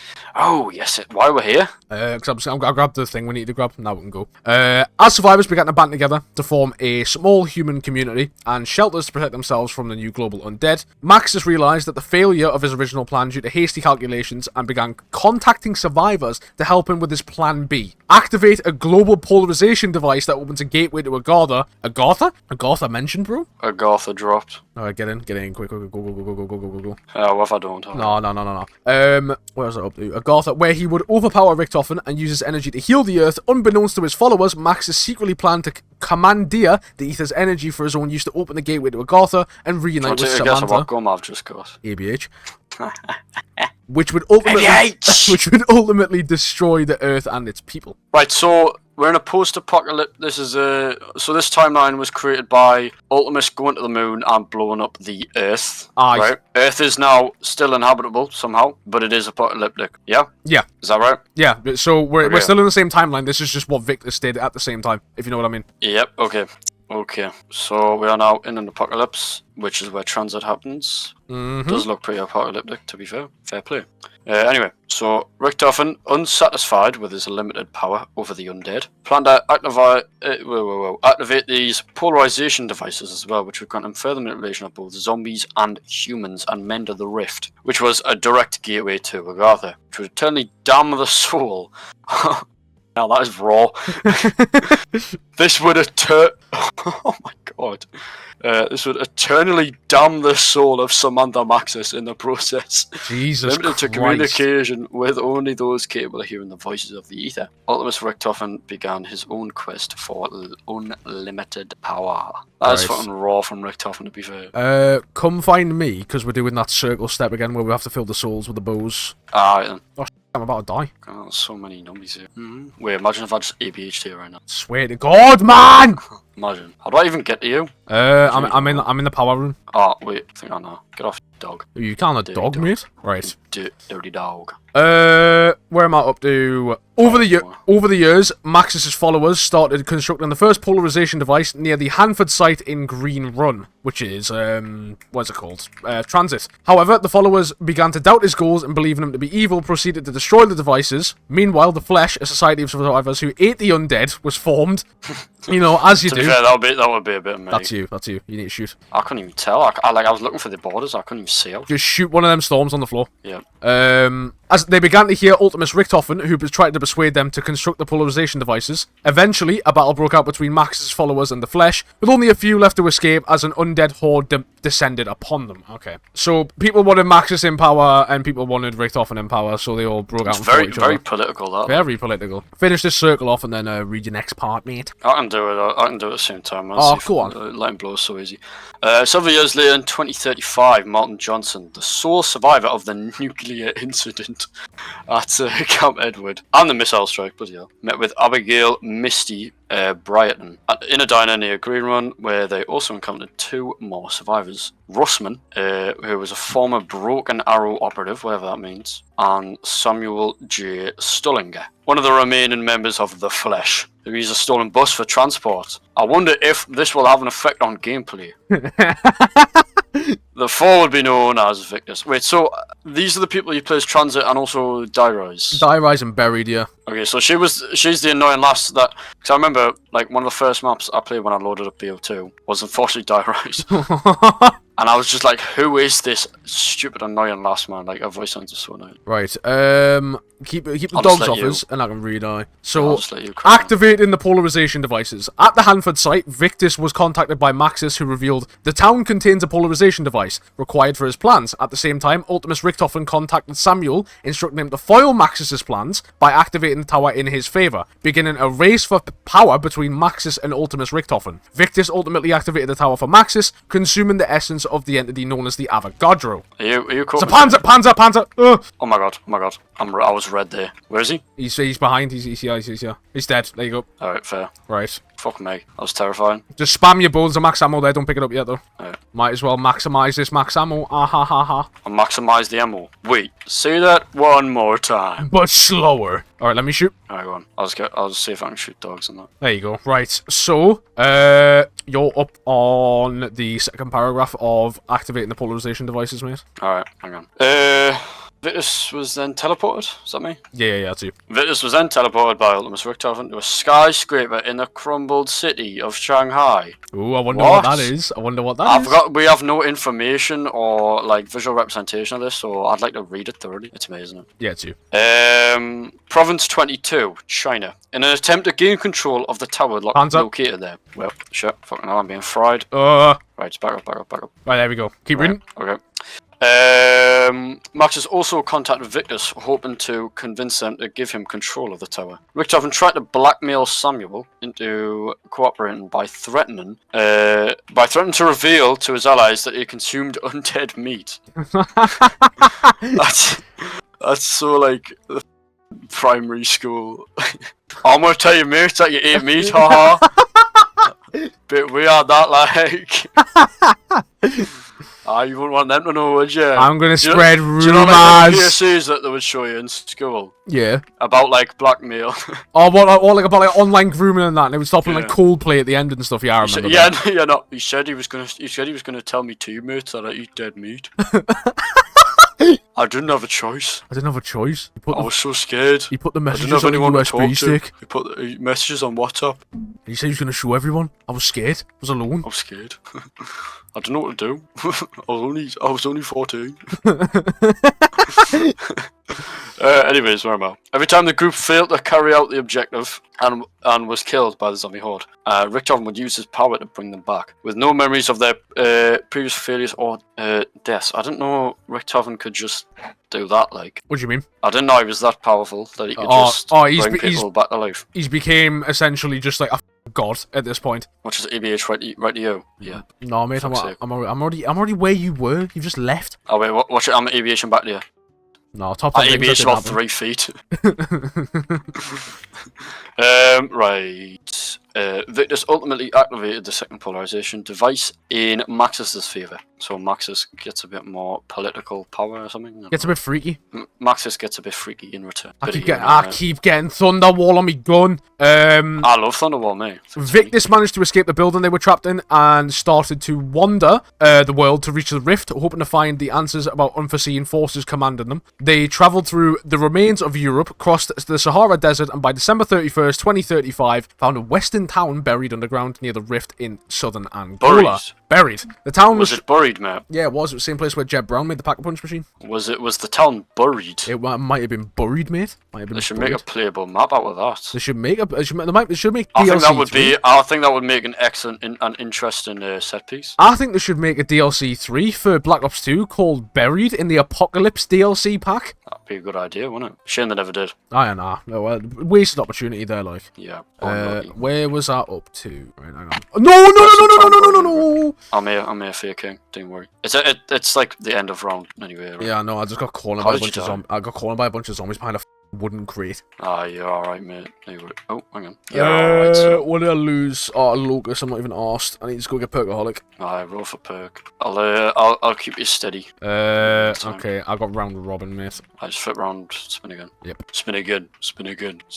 While we're waiting, I can say, I don't even know where I'm up to. Hang on, right. Perkaholic. There you go. Right, let's go boss fight. Let's go. Oh, what, right now? Yep. There's nothing we gotta wait for. Let's go do it. Of course, you've queued up the boss fight when it's my turn for the paragraph. Why I? Wait, did you even finish yours? What one was I up to? You didn't. You were up to Western Town buried underground. You see the green text. the town was transported from the 1800s underneath the mining facility by the rift in southern... whoa, I just read the same line twice. The town was transported from the 1800s to underneath the mining facility by a temporal rift triggered by the fraction of the Earth 10 years earlier. In one of the cells, Victus found Arthur, who had been transported from the town in 1318 by a previous temporal rift. Maxis once again contacted the survivors, imploring them to activate the last spire in his favour. Meanwhile, Samuel was asked the same objective by Ultimus Richtofen, as it was also the last tower he needed to mend the rift and gain unlimited power. I have unlimited power in Rise of Kingdoms. I have a hotel room, please. Right, okay. What is your power level? 12 million. 12 million. The premium rooms, actually, you need 15 million power. Step aside, buddy. I have 150 million power. In Rise of Kingdoms. And you can update my daughter, because you have puny power. Oh, I've got shopping free. I need head drama. Are you ready to boss fight? Yeah, I might see if I can roll like a raindrops or something. Fucking okay. Hey! Go for it. Just try not to end the round, because my gobblegum goes in one round. I just got power. No, mint that, mate. You might have just ended the round. Oh wait, no, you're fine. No, there's so many, so don't worry. Your paragraph's up, by the way, next. Yeah, it is. Do you want to end a boss fight? Yeah, can do if you're ready. I'm ready. Go grab your Ragnaroks from there. Grab me raw. Get a shield as well. You've got any shield? Oh, truth. I think it just broke. So, alright, I'm gonna get one. Dun, dun, dun, dun, dun, dun. Right. Okay, I've got a shield. Okay, here's the challenge. How long is this big wall of text? Very, very long. We have to read the entire of this canon engine during the boss fight. Oh my god. Or we fail. Or we fail. Oh my god. Okay. Right, hurry down. We're gonna have to grab your rags through this text. Grab your rags quick. I've got me rags, Right, and then pick a platform and then just plant them down on one of them. Okay. Right. Okay, I'll go here. Alright, just get rid of these zombies. Right, go. Do it now. Why can't... Oh, it's Q, innit? Yeah, Q. And then Shit, oh no, I've quickly. Go. I think I've done it. Yeah, there you go. Lovely. If the player decides to follow Maxis' strikes in all 3 maps and polarize the towers in his favour, Maxis will gain control of the ether and open a gateway to Agartha. He removes Samantha's soul from Richtofen's body in 2025, and as a last revenge against his former assistant, Maxis traps Ultimus Richtofen's soul inside a zombie whose eyes become blue, become an undead Richtofen. Oh my god. He then travels to the house and reunites with his daughter, Samantha. However, opening the portal to Agartha results in the destruction of the earth and its inhabitants. Hang on. Samantha, after witnessing her father's corruption by the Dark Aether, reached out through a temporal rift to the Maxis Oh, you put me rags down, man! Go do the rags. Wait, how did you do the rags? I've done it. No, I'll teach you after. I'll teach you after. Right, put one of them big storms down. Put big storm down. Shoot his chest. What, on him? On the floor, then shoot his chest. Right, there you go. Nice, lovely. Right. Okay. So keep going. When you see that rift that popped up in the middle, when I put my Ragnaroks down, right? Put your Ragnaroks down on that bit of electricity in the middle, and his chest will open up. If not, it'll like kill it all. So stand behind one of these pillars if you feel like you've f***ed up. Okay. Right. Okay. Panzers now. Stay close to me. I've got head drama. We still need to read. Samantha, after witnessing her father's corruption by the Dark Aether, reached out through a temporal rift to the Maxis of Dimension 63 for help. That's you. You're up next. Here's about retrieving the Chronorium. Following Maxis' victory, the Victor's crew was contacted by Primus Richthofen and offered an escape portal from the soon-to-be-destroyed Earth. Primus Richthofen had discovered his connection with Samuel Stollinger shortly after the event of Origins of Dimension 63 and had decided to use Victus to acquire the Chronorium book needed for his plan to find the summoning key. Primus Richthofen also instructed Undead Richthofen Ultimus to pursue Victus and recover their blood vials. Watch your middle. I'm watching the middle. The escape portal led Victus to an abandoned Broken Arrow facility which Russman had previously worked at. There they recovered the fragment of the elemental shard before providing blood samples which transported them to empty Earth, still being chased by Undead Richthofen. I need to scroll down. Right, done. My rags are charged. I can do it if you want to. Okay, fair play. Escaping the zombie horde led by Undead Richthofen, they arrived at the Zero Base, a facility created by some version of Maxis in the empty Earth. While some of Victus felt that they were finally safe at Zero Base, Primus of Richthofen informed Stollinger that the empty Earth was a tangential world, which would soon collapse due to their intrusion. The only way out would be shoot his chest. Stored within the base. After taking possession. Keep going. Yes, nice. Of the Chronorium. Are you good? They departed through another rift while Undead Richthofen collected the blood samples they had left behind. Right, okay. Victus arrived inside Richtofen's lab by meeting Alcatraz in Dimension 63 where they met with Primus Richthofen. Upon reading the Chronorium, Primus Richthofen discovered numerous timelines documenting their fate and learned about... Right, Panzers. Stay close to me. I'm with you, bro, I'm with you. He would later write on the page, I know what I must do, ER 4741. He then left his lab and collected blood vials... I can't talk. Victus's blood samples from undead Richtofen in Empty Earth. He then retrieved the blood samples of Salvatore Sal DeLuca, 386A, and Michael Finn O'Leary. Shit, I'm in the corner! Oh, I got trapped on something. I got trapped on a crawler. It's fine, hang on. I got trapped on a crawler. It's fine, I've got you. Alright, hang on. Just keep running. If you keep going down, it's fine. He then gave the prisoners blood samples to his younger self in 1914. Primus Richtofen then returned to the lab. He then offered to put Victus on ice in suspension devices where they would be kept safe until the final world arrives, which Victus accepted. Shortly after being placed in stasis, the Primus crew from the future teleported to the lab, and Primus Richtofen gave the later version of himself the Victus blood samples. In Dimension 63, in 1300, Sir Pablo Marinus, who had been transported back from the pocket dimension by Victus, began documenting the Great War, including everything he had learned about the Keepers, the Apothicons, and Element 115. Regarding Element 115's power, he noted that a site in northern France contained massive deposits of the element. In northern France, a tomb was constructed to honour the fallen soldiers of the Great War. Within it, statues of Primus were constructed to symbolise the hope that if one day a great evil falls upon mankind, they may return. Oh my god. This is so stressful. I've got no nog. Are you going to have rags for this? I've got rags. Okay. I mean, we finished the bit we said we need to finish, but we've still got to read. I'm red. You're red. Alright, there we go. Right. Cover me. Rags are down. Right, he's facing that way. Get this side. Shoot with them storms on the floor. Shoot his chest. Go. Keep shooting. Keep going. It's not done. Yes. Fuck yes. Come on. Oh my god. And we read the part that we said we need to read as well. Let's go. Oh my god. Let's go. Yeah, no, I started reading the bit after as well. I thought oh my god, no, we're fine. We finished the bit we need to finish. Oh my god. You take that summoning key. I started getting onto the next segment. I thought it was still part of it. Yeah. You take that summoning key. Give us that summoning key, man. Let's go. I don't think I've vomited as many words as I have then. Do you see how fast I was going on the last paragraph? Brother, no, seriously, we need to watch that back. We were spitting, like... We were actually fucking spitting.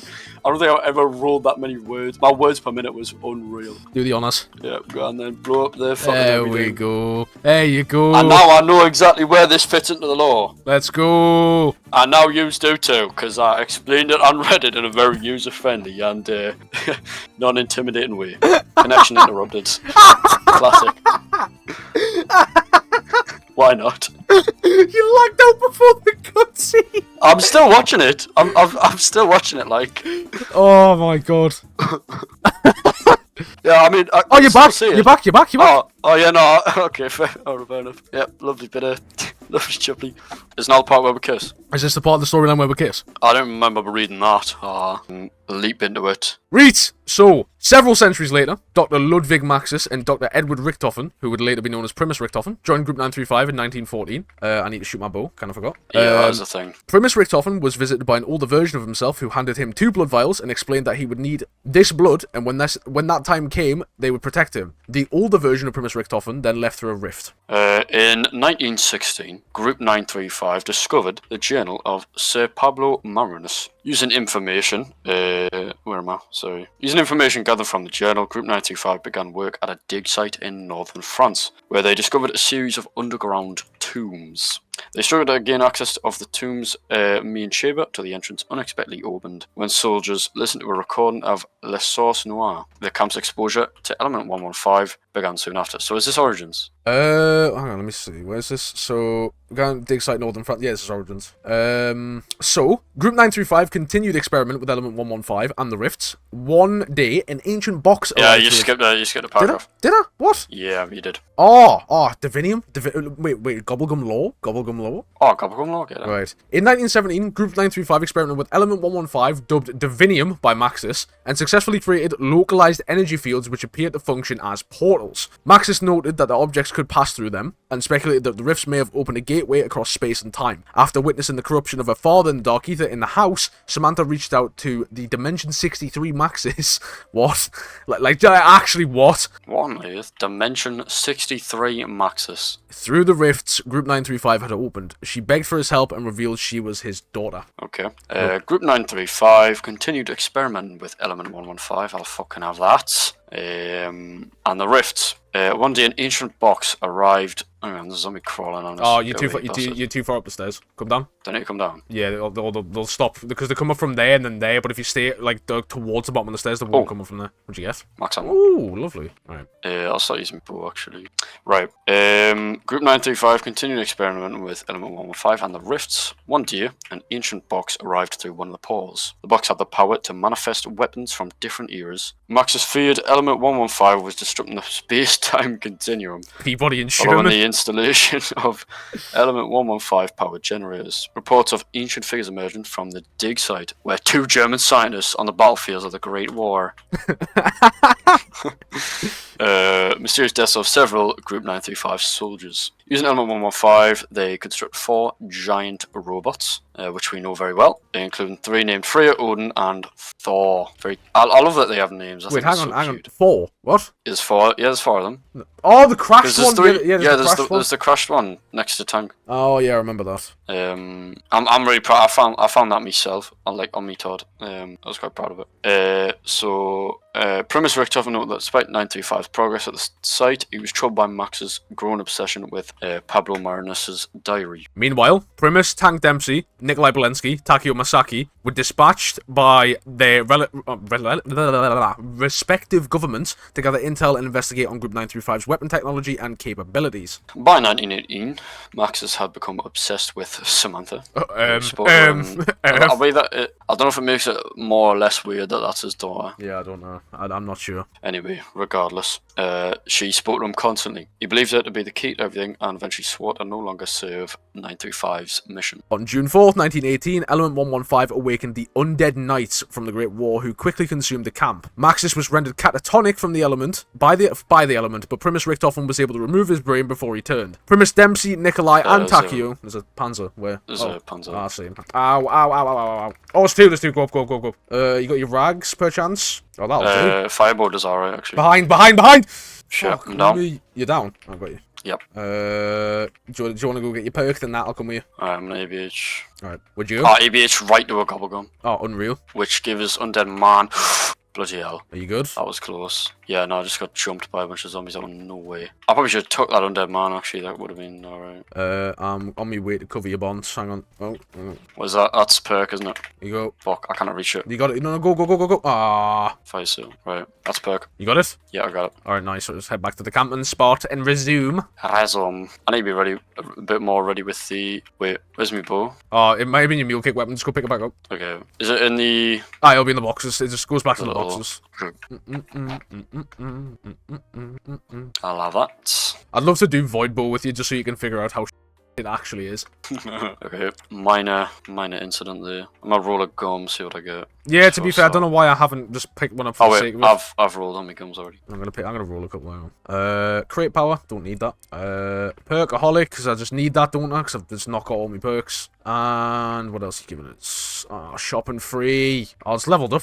Hell, I'm level 118. Loser. You're a loser, mate. Get up here and cuddle. Hang on. I want to snuggle, bro. I'm getting near that in case you go down again. There you go. Alright. Hello. Do a little 180 libosh. There you go. Right. So, where am I up to? Primus Dempsey, Nikolai, and Takio united with Primus Richthofen on the battlefield, put Maxis' brain in a drone, and helped free Samantha from her imprisonment in Agartha. Maxis' brain followed her to Agartha. Where are we? When Max's brain arrived in the house of Agartha... Wait, is that where they stopped playing with the little toys? That's yeah, it's the same place. Oh, so wait, it wasn't just complete... No. Nobody really understood that cutscene when it was in BO2, but like when BO3 came out, people started to go like, right, okay. Alright. Dr. Monty decided to step in, of course, and despite the absence of soul, create a physical manifestation of Max's Dimension 63 form. Oh my god. Whatever that means. That is such like a brain melter, regardless. Oh, I've got that. Monty then erased the original timeline's Dark Aether, corrupted Maxis from existence. This is like getting a Five Nights at Freddy's levels are like withered Maxis. I know. Nightmare Maxis, man. Enraged Maxis. Toy Maxis. Like, and he's got all these different forms. Super Saiyan 4 Maxes. Goon and Maxis, what? After cleansing the remaining corruption from Samantha, Monty reunited with her Dimension 63 incarnation of her father and Fluffy. At this point, Monty revealed the Maxis' plan to resolve the paradox wrought by a multiverse and create a new reality, one free of the Apothicons. But it would only work if they enlisted the aid of the souls who had lived through and survived the fraction, whatever that is. Whatever that is. I swear I haven't touched on that yet, but Must come up in a later point. I just throw things at us for no reason. Samantha sent Primus to the Ultimus dimension in 1943, where they formulated a plan to stop Ultimus, Richtofen, and prevent the events that were about to unfold. Richtofen's journey. This is where we start cracking on about what we're doing in BO3. So, Okay. Primus Richtofen alone was teleported to the house in Agartha and reunited with Maxis. Maxis explained to Primus Richtofen that the plan to secure the Chronorium, that there was a plan to secure the Chronorium and locate the summoning key, and one about that the test subjects must never be allowed to be awakened. That is, Ultimus, like original Dempsey, original Nikolai, all them. Okay. So, while inside the house, Primus Richtofen discovered his connection with Samuel Stuhlinger and decided to use Victus to acquire the Chronorium. Primus Richtofen travelled back to 1940 in Dimension 63. Wait, what is this 63 business? Because I feel like I've just blanked that. Dimension 63, I think it's like the Dimension. Hang on, show about it. Is it not? I think Dimension 63 is the original timeline. Do you know when Richtofen blew up the Earth and that? I think that's what that is. Okay. Anyway, he contacted members of the Illuminati and enlisted their help to build a laboratory facility beneath Alcatraz. Okay. Okay. Several days later, he met with Stanley Ferguson and convinced him to assist with the Illuminati's construction of the Alcatraz laboratory. Oh my god. Having overseen the construction of a laboratory beneath Alcatraz, Richtofen returned to the House of Agartha, where he began to communicate with Stuhlinger. Together they persuaded Victus to travel to a variety of locations in order to retrieve the Chronorium. Ooh, we're getting close to like Shadows of Evil. I can feel you're getting antsy now. You can see it, mate. I'm rocking me leg back and forth. Seriously, I'm not joking. So, when Primus Richtofen returned to the laboratory in 1941, he transported Victus to the lab to meet them. Upon reading the Chronorium, Primus Richtofen discovered numerous timelines documenting their fates. Oh, lovely. Ow. You know when you're like speaking and like something gets caught in your throat? Like, I can see them. I can see him already. Where? There he is. Nero is Oh, the next I see. Right. That's the name, man. He would... Wait, where was that up to? Primus Richtofen discovered numerous timelines documenting their fates and learn about their blood vials. Oh. He would later write on the page, I know what I must do, ER4741. Then he left his lab and collected Victus's blood samples from undead Richtofen in the empty I feel like we've Earth. heard this already. Yeah.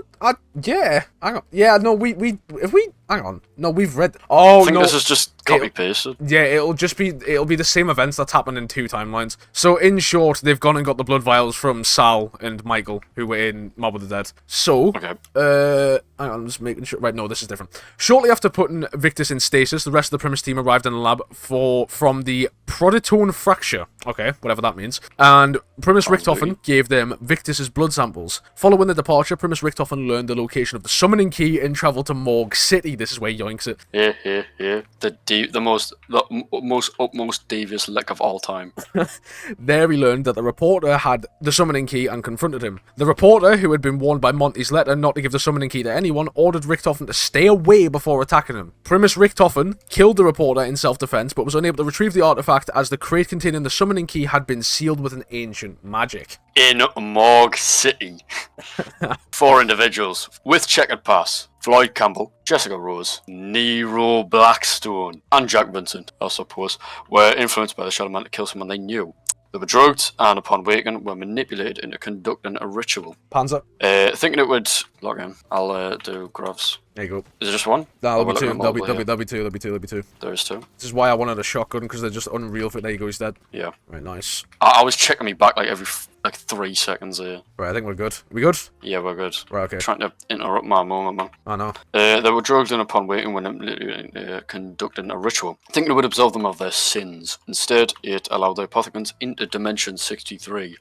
No way. After realizing their mistake, the four worked with the Keepers to defeat the Shadow Man and trapped him inside of the summoning key. I wonder what will happen of it. Haha. Primus Richthofen returned to Morgue City and stole the summoning key with the Shadow Man trapped in it from the four before leaving the dimension. Primus Richthofen traveled to dimension 2210. Get off the stairs, you nutties. I think I'm too high up. I need to pick me rags back up. Oh. I forgot you have to do that. Primus Richthofen then jumped to 2210 where he skewed the soul of a young innocent. Like, he does so well. What the What is it with Richthofen and kids, man? Like, keep this guy away from your kids, man.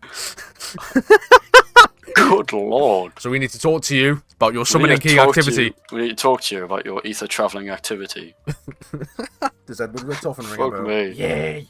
Returning to the house, Monty was able to give the innocent soul a physical form named Eddie. He also took custody of the summoning key, though the Shadow Man ominously promised, I'll be seeing ya.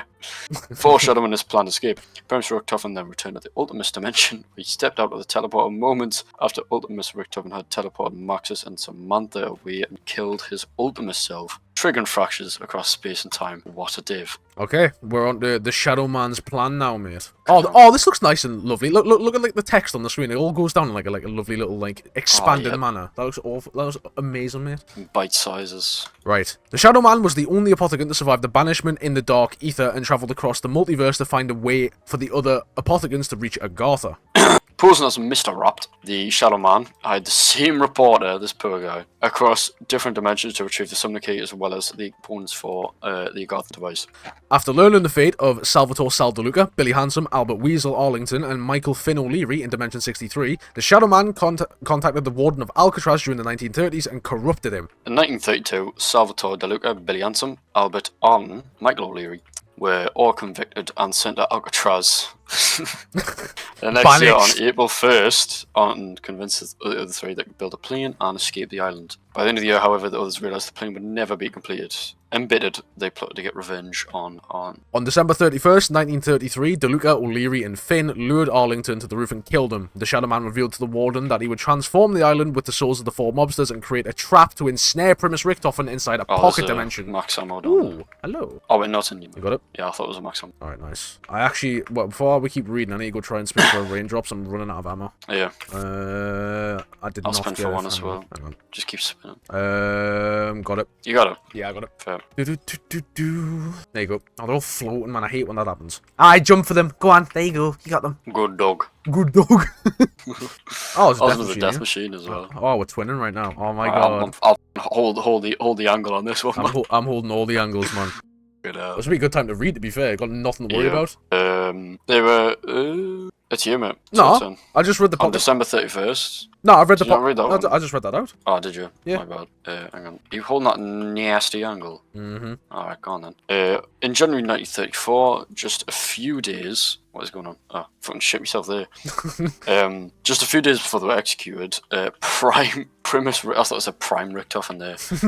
Primus Richthofen stepped through a portal and secured the blood samples of DeLuca and O'Leary. On January 19th, 1934, Salvatore DeLuca, Billy Handsome, and Michael O'Leary were executed by electric chair for the murder of Allen. After execution, the Warden killed himself with the electric chair before disappearing from Dimension 63. So this guy made a whole ass pocket dimension, right, to trap Primus, and then said, "No, I'm killing myself. No, I'm out. I'll see you in a bit." Right, okay. Well, what a guy. In late 1943, the reporter recovered the summoning key in the South Pacific, the Seal of Duality, as well as a rock of element 115 in Russia. He then interviewed Stanley Ferguson, a retired guard who had worked at the Alcatraz prison between 1933 and 1941. Ferguson gave the reporter a detailed account of the death of the four mobsters and their plan to escape the rock. After learning their fate, the Shadow Man went into the past and contacted the Warden of Alcatraz in the late 1930s. On December 31st, 1943, the reporter arrived in Morgue City. Okay, we're back here. As requested by the Shadow Man, to track down Floyd Campbell, Jessica Rose, Nero Blackstone, and Jeff Vincent, just the four playable characters. Over the next few months, the reporter gathered enough information and sent a telegram. My screen shook there. Is there panzers? No, it's just my bow. Okay. Over the next few months, the reporter gathered enough information to send a telegram providing the details. Shadowman then influenced Campbell, Rose, Blackstone, and Vincent to kill someone they knew. Oh, you don't? Alright, okay. Aware of the Shadow Man's actions, Monty wrote to the reporter, warning him not to give the summoning key, bro. Yeah. Summoning key, that's the one. Summoning key to anyone. I'm done with that bit, man. Sorry, I was just locked in there because I thought they were going to come up the stairs. Nah, I've got you, don't worry. On April 21st, 1944, Primus Richtofen arrived in Morgue City. The next day, he learned that the reporter had the summoning key and confronted him. The reporter waved Monty's letter to Richtofen and ordered him to stay away for attacking him. Primus Richtofen killed it. I swear we've just read this. We have just read this. Is a copy pasting shit? Hang on. We have just read this. 2 minutes. Whack these down. Let me scroll through. It's the same, man. Alright, so he goes in, steals the summoning key, and then the Shadow Man... No, this is different. That part's the same, but this is different. The end bit's different. Yeah, that's what I'm saying now. Yeah. Right, so... Okay. Yeah. Summoning key is... The reporter has a summoning key. Richtofen wants to snag it, so the Shadow Man goes to Morgue City and he's like, oh, you four, mate. You just need to pack it in, like, otherwise you have to repent for your sins. And then this bit's different. So, several days later, Floyd Campbell, Jessica Rose, Nero Blackstone, and Jackie fucking Vincent awakened in a... I'm Jackie Vincent. Don't mess with Jackie Vincent. You talking to me? Talking to me? Awakened in a twisted version of Morgue City. The Shadow Man tricked them into performing rituals, which gave the Apothicons access to Dimension 63. Reality, bro. just a small look into my sick and twisted reality. After realizing their error, the four then worked with the Keepers to defeat the Shadow Man and trap them. He had trapped them inside the summoning key. At this point, Primus Richtofen stepped through the portal, stole the summoning key, and thanked the four for their efforts before leaving the dimension. The next day, the Apothicons consumed Dimension 63 and its inhabitants. Inside the summoning key, the Shadow Man just ate it. Delicious. No, I've eaten it. Oh, I'm fucking starving. Inside the summoning key, the Shadow Man contacted the Warden of Alcatraz and revealed to him that he would transform Alcatraz with the souls of the four mobsters and create a trap to ensnare Primus Richtofen inside the pocket dimension, thus creating a cycle. Okay, that's why it repeated. That makes sense. Okay. Right. Quest for the souls. You're up. There's got to be panzers on this round, surely. Dunno.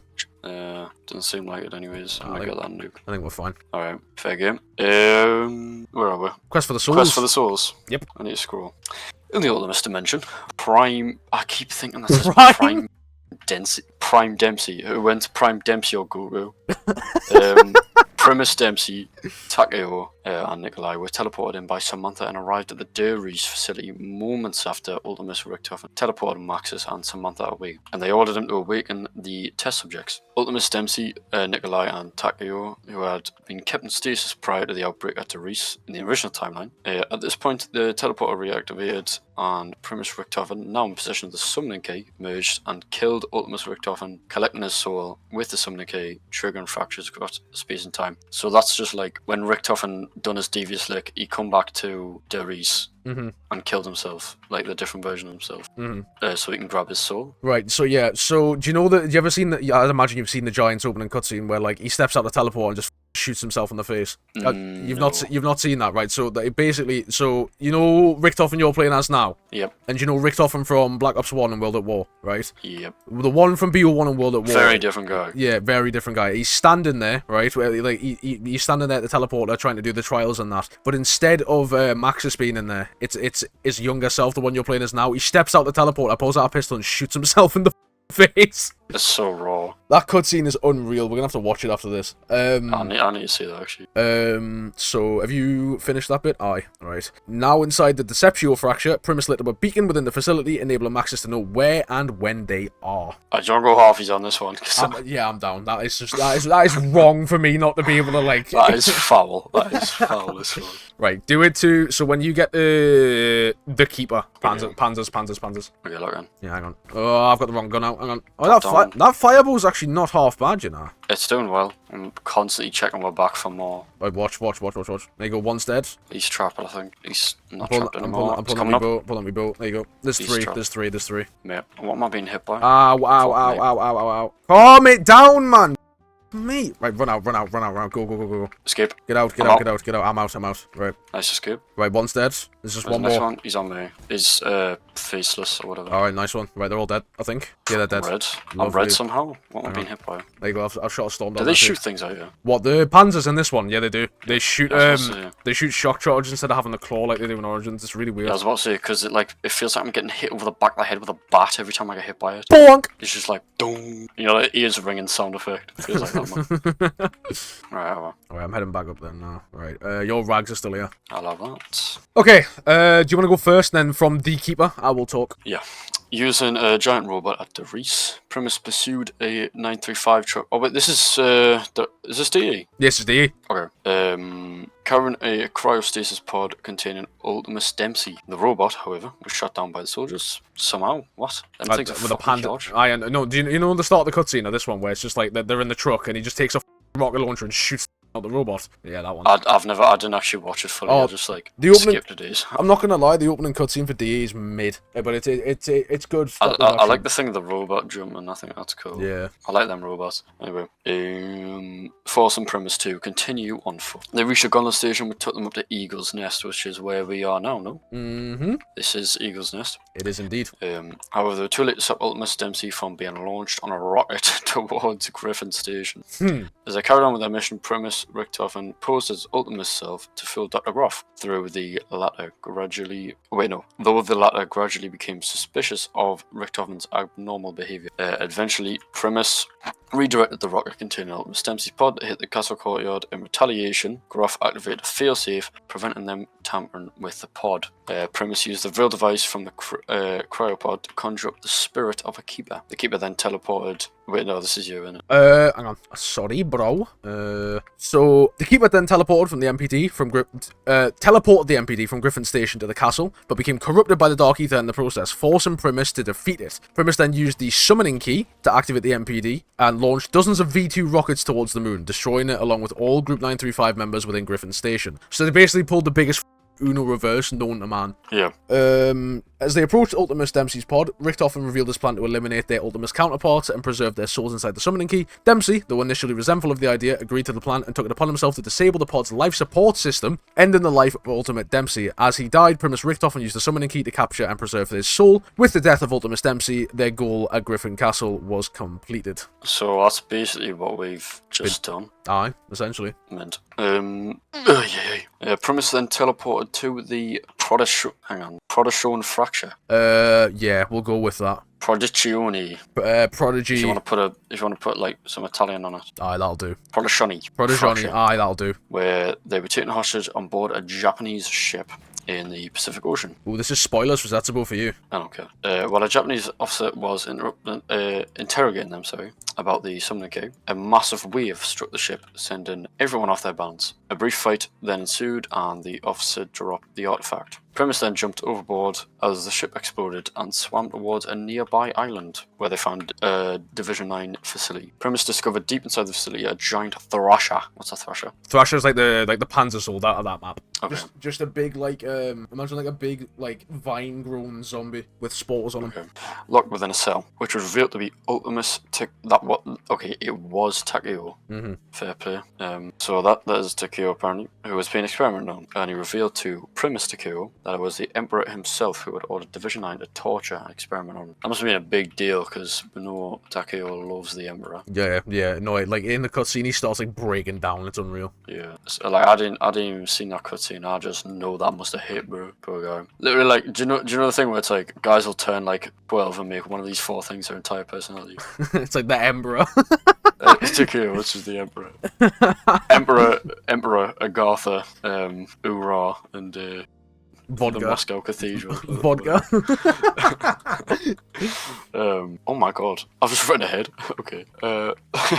Primus Takeo offered his Ultimus self a chance to right the wrongs of the universe, which he accepted. Ultimus Takeo committed seppuku with Primus Takeo at Naz's Kaishakunin. I think it's Kai. I'm assuming. Shakuni. Is that like, just someone who just like allows it, basically? It's someone who's the guy who's doing seppuku slashes his chest, and then a Kai Shakuni thing. I think from what I've seen in the trailer, I think it's someone who cuts off their head. I thought seppuku was when you just stab yourself through the heart. No, but I think it's something to do with Japanese culture or whatever. You can. I think, is it not where you get on your knees and you stab yourself through the heart? That's seppuku. Yeah, that's Yeah. what that is. But the kai So why shakami thing is someone cutting the What's head. a kai? That's shaka- someone. It's just someone who cuts your head off. Well, after you've done it. Kai shakuda. Okay. Whatever. With his death, Primus Richtofen was able to secure the soul of Ultimus Takayo, who just killed himself inside the summoning key for later, I suppose. Are you done? All right. Okay. I'm done. Yeah. So, Primus then teleported to Primus Richtofen's laboratory underneath Alcatraz, where they met with an earlier version of Primus Richtofen before he acquired the summoning key. The earlier Primus Richtofen gave them the blood samples of Victus and stepped through a portal to the next destination. Okay, a half and half on this one, that's massive. Fair play.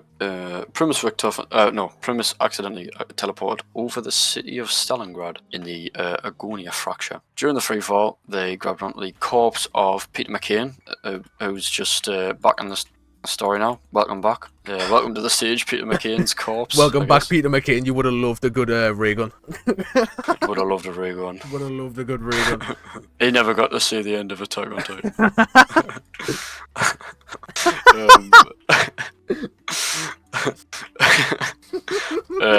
Peter McCain had gone through a portal and activated his parachute. Oh, that's a max ammo. No, wait, let's Save that for later. Let it cook. Let it cook. And activated his parachute to land safely. Clearly didn't work. They discovered an ongoing battle between dragons and Russian giant. Is this Gorokrovi? Yeah, it's Gorokrovi. Where are the dragons coming from then? Don't know. They're just there. Oh, why the fuck not? And giant robots with Ultimus Nikolai as the sole survivor fighting zombies in a manticore mech. Oh, yeah, no, that's sick. He's like in this massive mech suit, just like fighting all these dragons and zombies and that while you're in the map. It's mint. Fair play. Upon noticing Primus, Nikolai attempted to kill them, but gets thrown into a building by a dragon. L. Personally, would not be me. I'd just not get hit by it. Wouldn't be me. Mate. He later questions who they were and if they could help him. Eventually, Primus reached Sophia, which was an AI made from the brain of Max's assistant Sophia, who had been attacked by a zombie during their stay at Kino. That's the Kino Detone gaff. For those of you just joining the stream, I'm just using slang. Kino is just I'm just using slang, guys. Just slang, guys. She asked them to perform several tasks before a master password could be typed in, prompting Primus to complete the Ascension Protocol. As they continued to follow Sophia's instructions, they found Gersh, who recognized them, yet knew they were not the same versions who freed him. I'll read from here if you want. Because he conveniently just knew. Yeah, because go on then. To be fair, yeah, so Gersh got freed by Ultimus in Ascension, but like you go and meet him again in Gorokrovi as Primus, so he ggets confused and he's like, who the f are you? Yeah. So Primus trying to understand it. Where's all the pictures, man? Yeah, I know. How do you read this?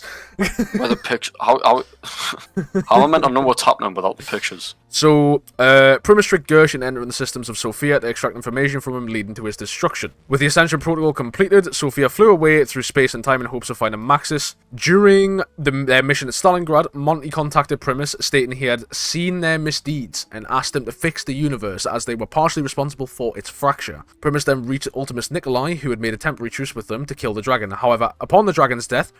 Nice one, mate. Just cut us off. Nice one. Nice one, mate. Sorry, mate. Me throat is up from you last night, bro. Haha. You weren't meant to tell anyone, man. Sorry, we're going public. So, Primus asked Ultimus Nikolai to surrender. Ultimus Nikolai refused, and a brief fight broke out between them. Ultimately, Primus defeated Ultimus Nikolai, who was then approached by his Primus self. As he approached, Ultimus Nikolai asked if he would kill him now. Primus Nikolai apologized, stating he wished there was another way, and remarked he was suffering the same pain. He explained... Oh, hang on. I'll scrap this now, because I'm reading.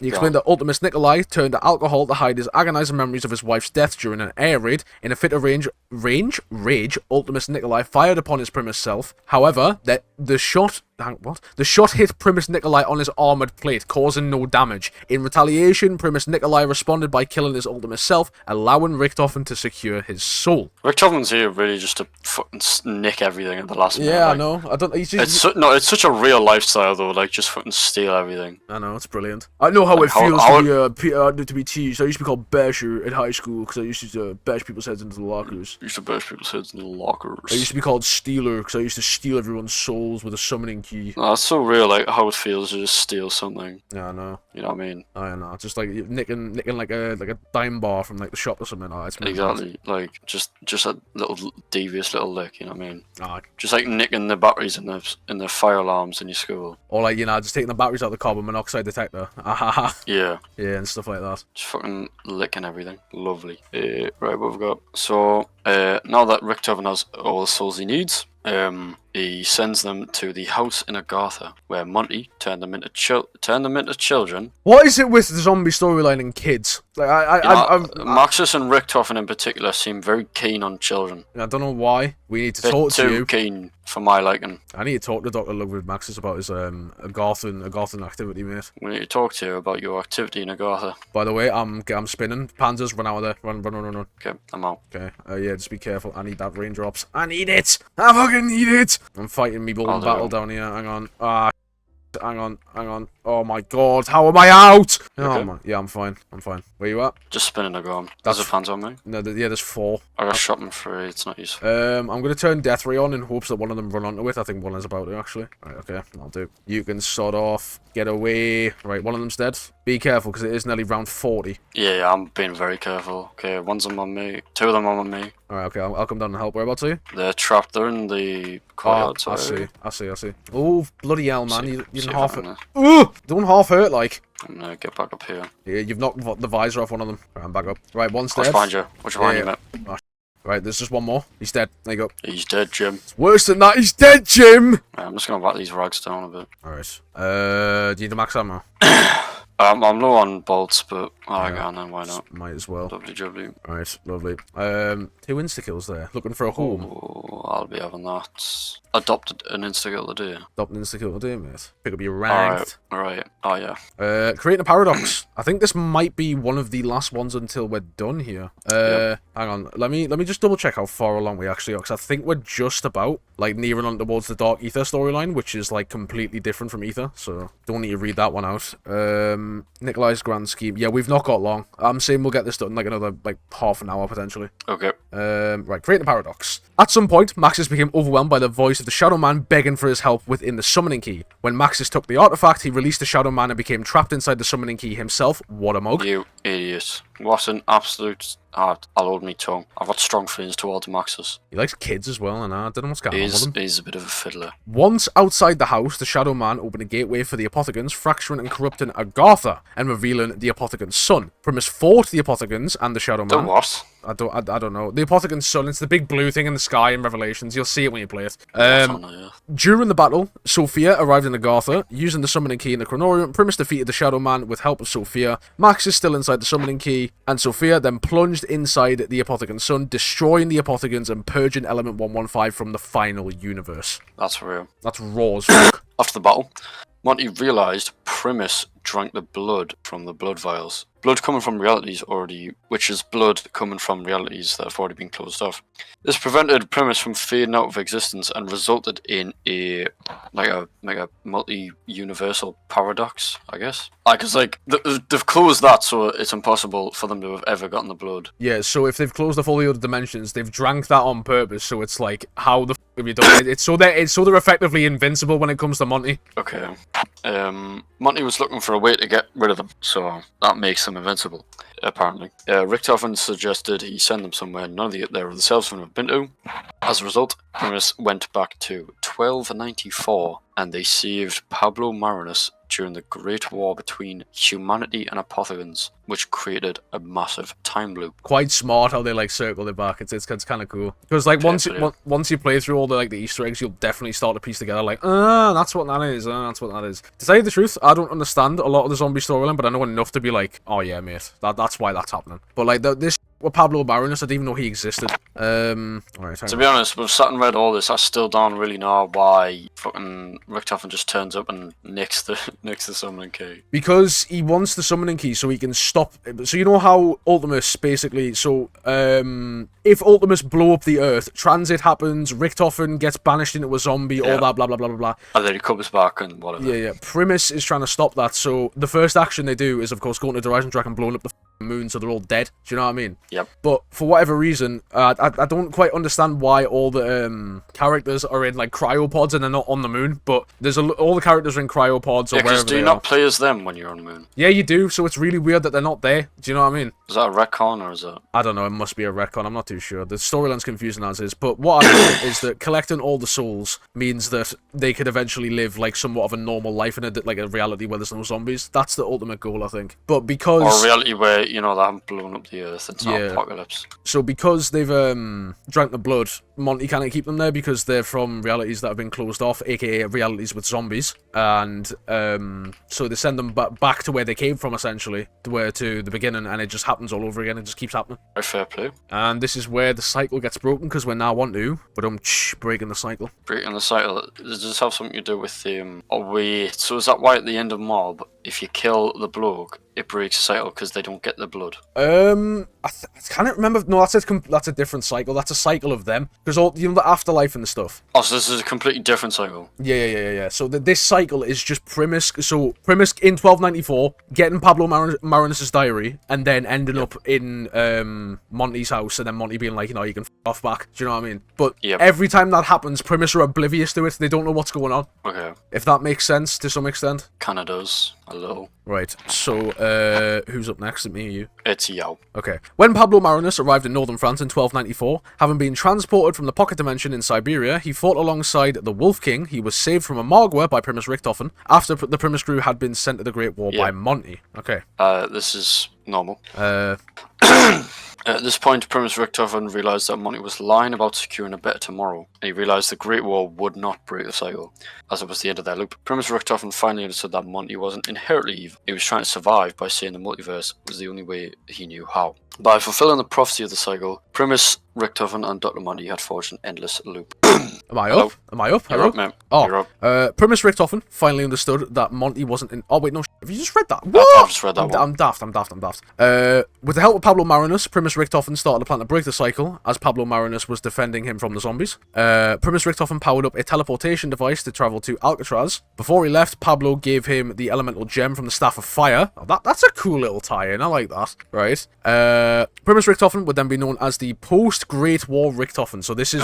this is the final form, innit? This is Black Ops 4 kind of thing. I don't even know the ins and outs of this. This is just like beyond me. Right. Okay. So Alcatraz Pocket Dimension, you're up. Right. After the deaths of the mob boys, they were trapped in... What's going on? I've got you. Okay, but yeah, right. I just had the wrong one out. No worries. Right. After the deaths of the mob boys, they were trapped inside of a perpetual cycle in the Alcatraz Pocket Dimension, created by the Warden for the Third Man. This is just like a little section about Alcatraz Pocket Dimension. Yeah, because it's actually quite important to the storyline, because it's a completely different dimension from everything. It's quite cool. The four mobsters... So these four die and then get put in this Pocket Dimension for God knows what reason. So they die all over again. It's just a cycle over and over again, do you know what I mean? So like they go try kill Weasel, they do or they don't, do you know what I mean? It doesn't matter, it keeps repeating.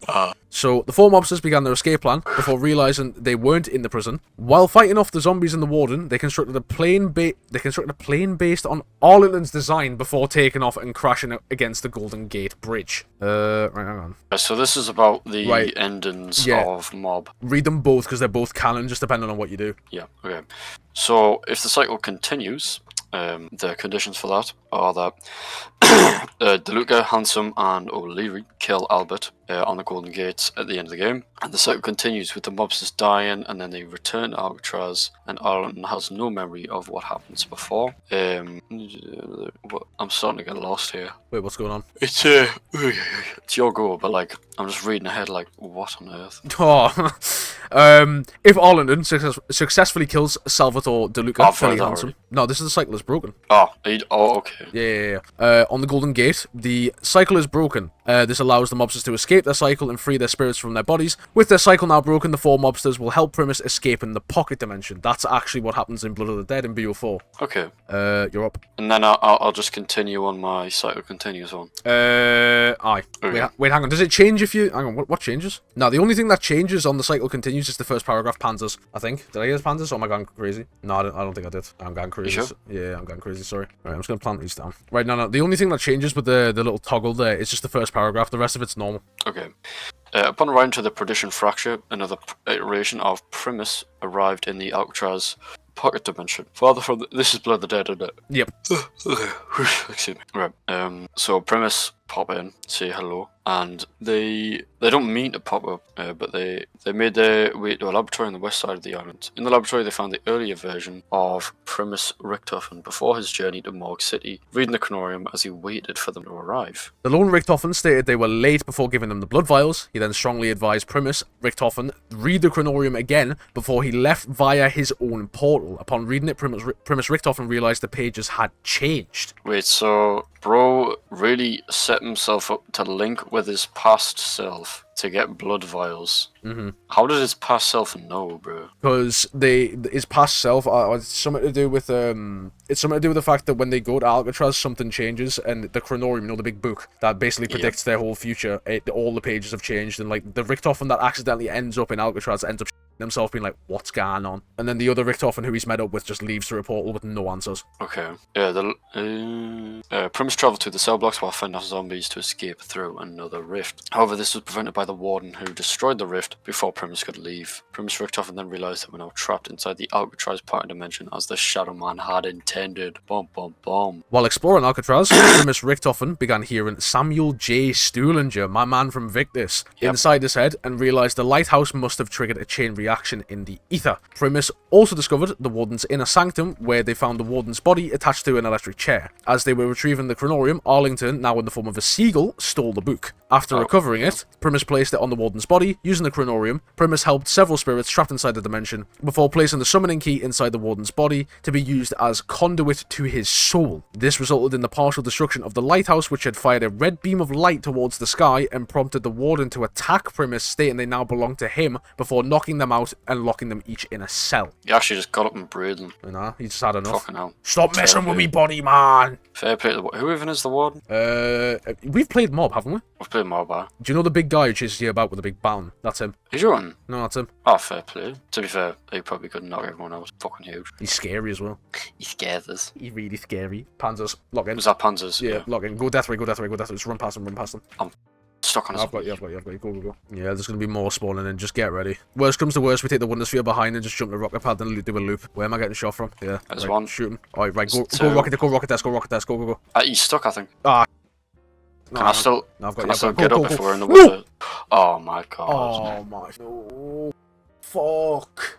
Oh, we couldn't ram ourselves in the fucking Wonder Sphere quick enough. Oh my god, man. Unlucky. Oh no. Oh.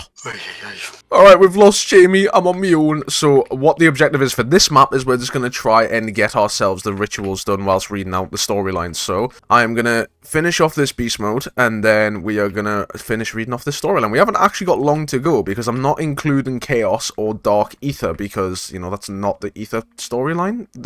It's pretty much what it is on the tin, I won't lie. So, where were we? The Warden explained to Primus that they would be trapped in the pocket dimension forever, suffering with their blood extracted by his machine, as it was the key to keep the gateway opened, and it also freed the Shadow Man and the Apothicons. I'm gonna spin a gobblegum machine. Are we getting anything cool, anything yummy? I'll take it. Grab the fountain pen. Okay, let's go do this ritual. However, after the Warden left, Arlington arrived to help Primus escape their cells. As they ran back to the lab, they were stopped by the Warden, who turned into a giant version of himself. He was, however, restrained by the spirits of Salvatore De Luca, Billy Handsome, and Finn O'Leary, who launched him into the sky. Inside the lab, another cryopod was revealed, and Primus started its thawing sequence. I need the summoning key. Primus then confronted the Warden in the front of the dark mechanism next to the Model Industries building to prevent him from acquiring the last piece of the mechanism. During the fight, Primus Richtofen decided to step inside the dark mechanism and gave his blood. In the meantime, the cryopod opened, revealing post-Great War Richtofen wearing chainmail and holding the elemental gem. He joined the fight and used the gem to kill the Warden and the zombies, freeing their spirits from the pocket dimension. One gateworm for me, please. Nice and yummy. Make it chewy. Oh, I got a proper snotty nose. Post-Great War Richtofen was revealed to Primus Nikolai that the future had changed, and handed him the chronorium, advising him to read it. He explained to Primus Nikolai that he must keep his soul in order to defeat Monty, which Primus replied, who? I think I was meant to say Primus Nikolai, because I think I remember that cutscene. Several portals appeared, and post-Great War Richtofen moved to the dark mechanism, where he revealed to Primus Richtofen that the cycle was now broken, and their insurance policies to the blood vials were no longer needed. He grabbed the summoning key and joined Primus, who had smashed their blood vials before stepping into the portals, leaving Primus Richtofen to die. sky as the pocket dimension was collapsing. Okay, we're on to some core BO4 stuff now. Nikolai's grand scheme. Oh, Perkaholic, I'll have that. Alright, let's get full light open and we'll get this beast mode done. Here we go. Not having good shopping free luck this run. Get this on, jump across here, smack that down. Oh, I fell off. I fell off. Am I gonna have enough time for this? I don't know. Yes! Brilliant. Lovely. Right. After leaving Alcatraz, Primus Nikolai, now assuming the role of leader, Dempsey, Takeo, and post-Great War Richtofen teleported to Hangar 4 at Groom Lake in 1963, where they met and freed their captured Ultimus selves, including the post-merge of the catatonic and undead Richtofen. Primus Nikolai revealed to them that there would be a war to be fought, the Great War, before teleporting away from the hangar. Grab the shield piece. Acquiring the Elemental Shard. Primus and Ultimus then arrived at Camp Edward, Nevada on October 13th, 2025. They reactivated the facility and its AI, Rushmore. The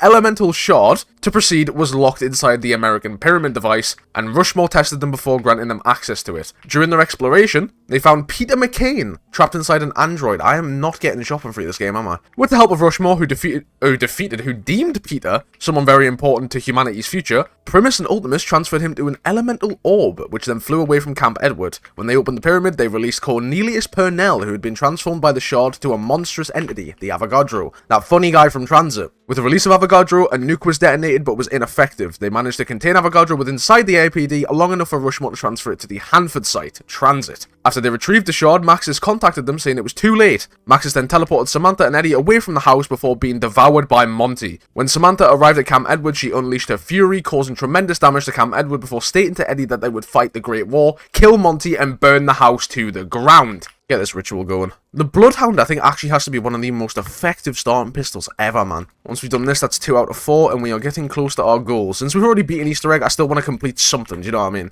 I'll have that max ammo, means I can get rid of this Margwa more effectively. Alright, we'll get rid of this Margwa and continue reading. There we go. Right, nice. That's the Margwa deed. I will be having that. I'll get rid of the funny honeybee. So resolving the paradox, that's what we're up to. After resolving the paradox, Jesus Christ. After the journey to Camp Edward, Primus and Ultimus, accompanied with Samantha and Eddie, settled down in a forest. They proceeded to celebrate their future victory around a campfire, drinking and eating. I'm going to do this beast mode. Well, I kind of forgot how to do canals. There we go. There we go. There we go. Primus Nikolai explained to them that the Great War, the Apothicons, the Keepers, the Dark Aether, the Shadow Man, and Monty are just legend and tales from the Chronorium. He revealed both the Shadow Man and Monty had become corrupted by the Dark Aether from one from his own ambition, and the other trying desperately to save his friend. He revealed the greatest wars was the wars they were fighting against themselves. As they kept celebrating, Primus Nikolai told them about, and what they should think about, what they desired most, where they would like to go. Unbeknownst to them, the members of Primus Ultimus had their drinks poisoned by Primus Nikolai. All of them, save for Primus Nikolai, Ultimus Richtofen, Samantha, and Eddie, died to help resolve the paradox. With Primus Richtofen's death, Ultimus Richtofen reverted to Undead Richtofen. Undead Richtofen then contacted Victus, who were excited about leaving their cryogenic pods, I think that's meant to say exited, and stepped through a portal before the Alcatraz pocket dimension collapsed. Victus arrived in the abandoned Group 935 Siberian facility of a different pocket dimension. This is tagged the totem for those of you who don't really play BO4. Alright, that's 3 out of 4, nice. And were instructed by Undead Richtofen to build an Agarthan device. In the facility, they encountered Pablo Marinus, who had survived the operation performed by Ultimus Richtofen in 1945 and had been living inside the facility as a hermit for 20 years. This is the guy who got his spleen removed. Pablo Marinus told Victus that he could help build the Agarthan device for them. Victus recovered the Vrilled vessel, which is the Golden Rod,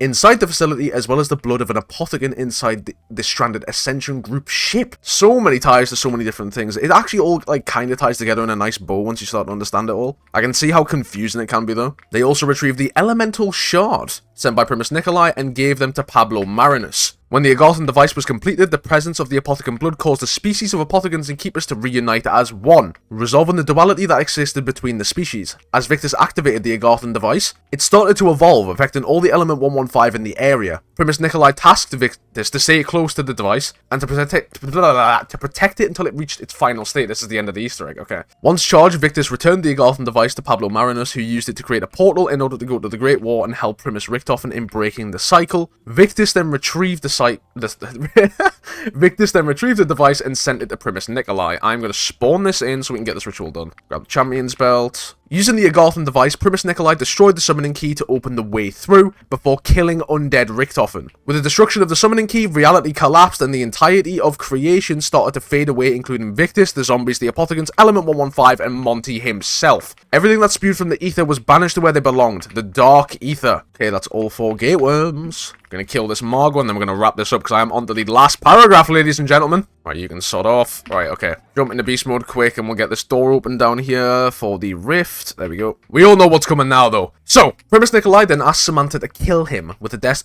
death of Primus and Ultimus, the paradox was resolved. As the multiverse faded away, Samantha and Eddie walked towards the light into the new universe and a better tomorrow. Woo! That was a lot. That was a lot to take in. That was a lot to read, even with 2 people sometimes. Okay, we're going to finish off this final ritual, and I'm going to wrap this video up here. Bonk, bonk. And we'll finish this off. And there we go. We are done. We're done with the storyline. Well, the ether part of it anyway. And we are completely done with this Shadows run. I'm going to go out like a man. I'm going to put my pistols in here and we're going to shoot the floor. I'll have them. And I will see you all in the next one. If you haven't made it this far, thank you so much. It really does mean a lot. This video has been a fun one to record. It's also been very funny to record. And I hope you guys have enjoyed watching it. So, without further ado, I will see you all in the next one. Bye-bye for now.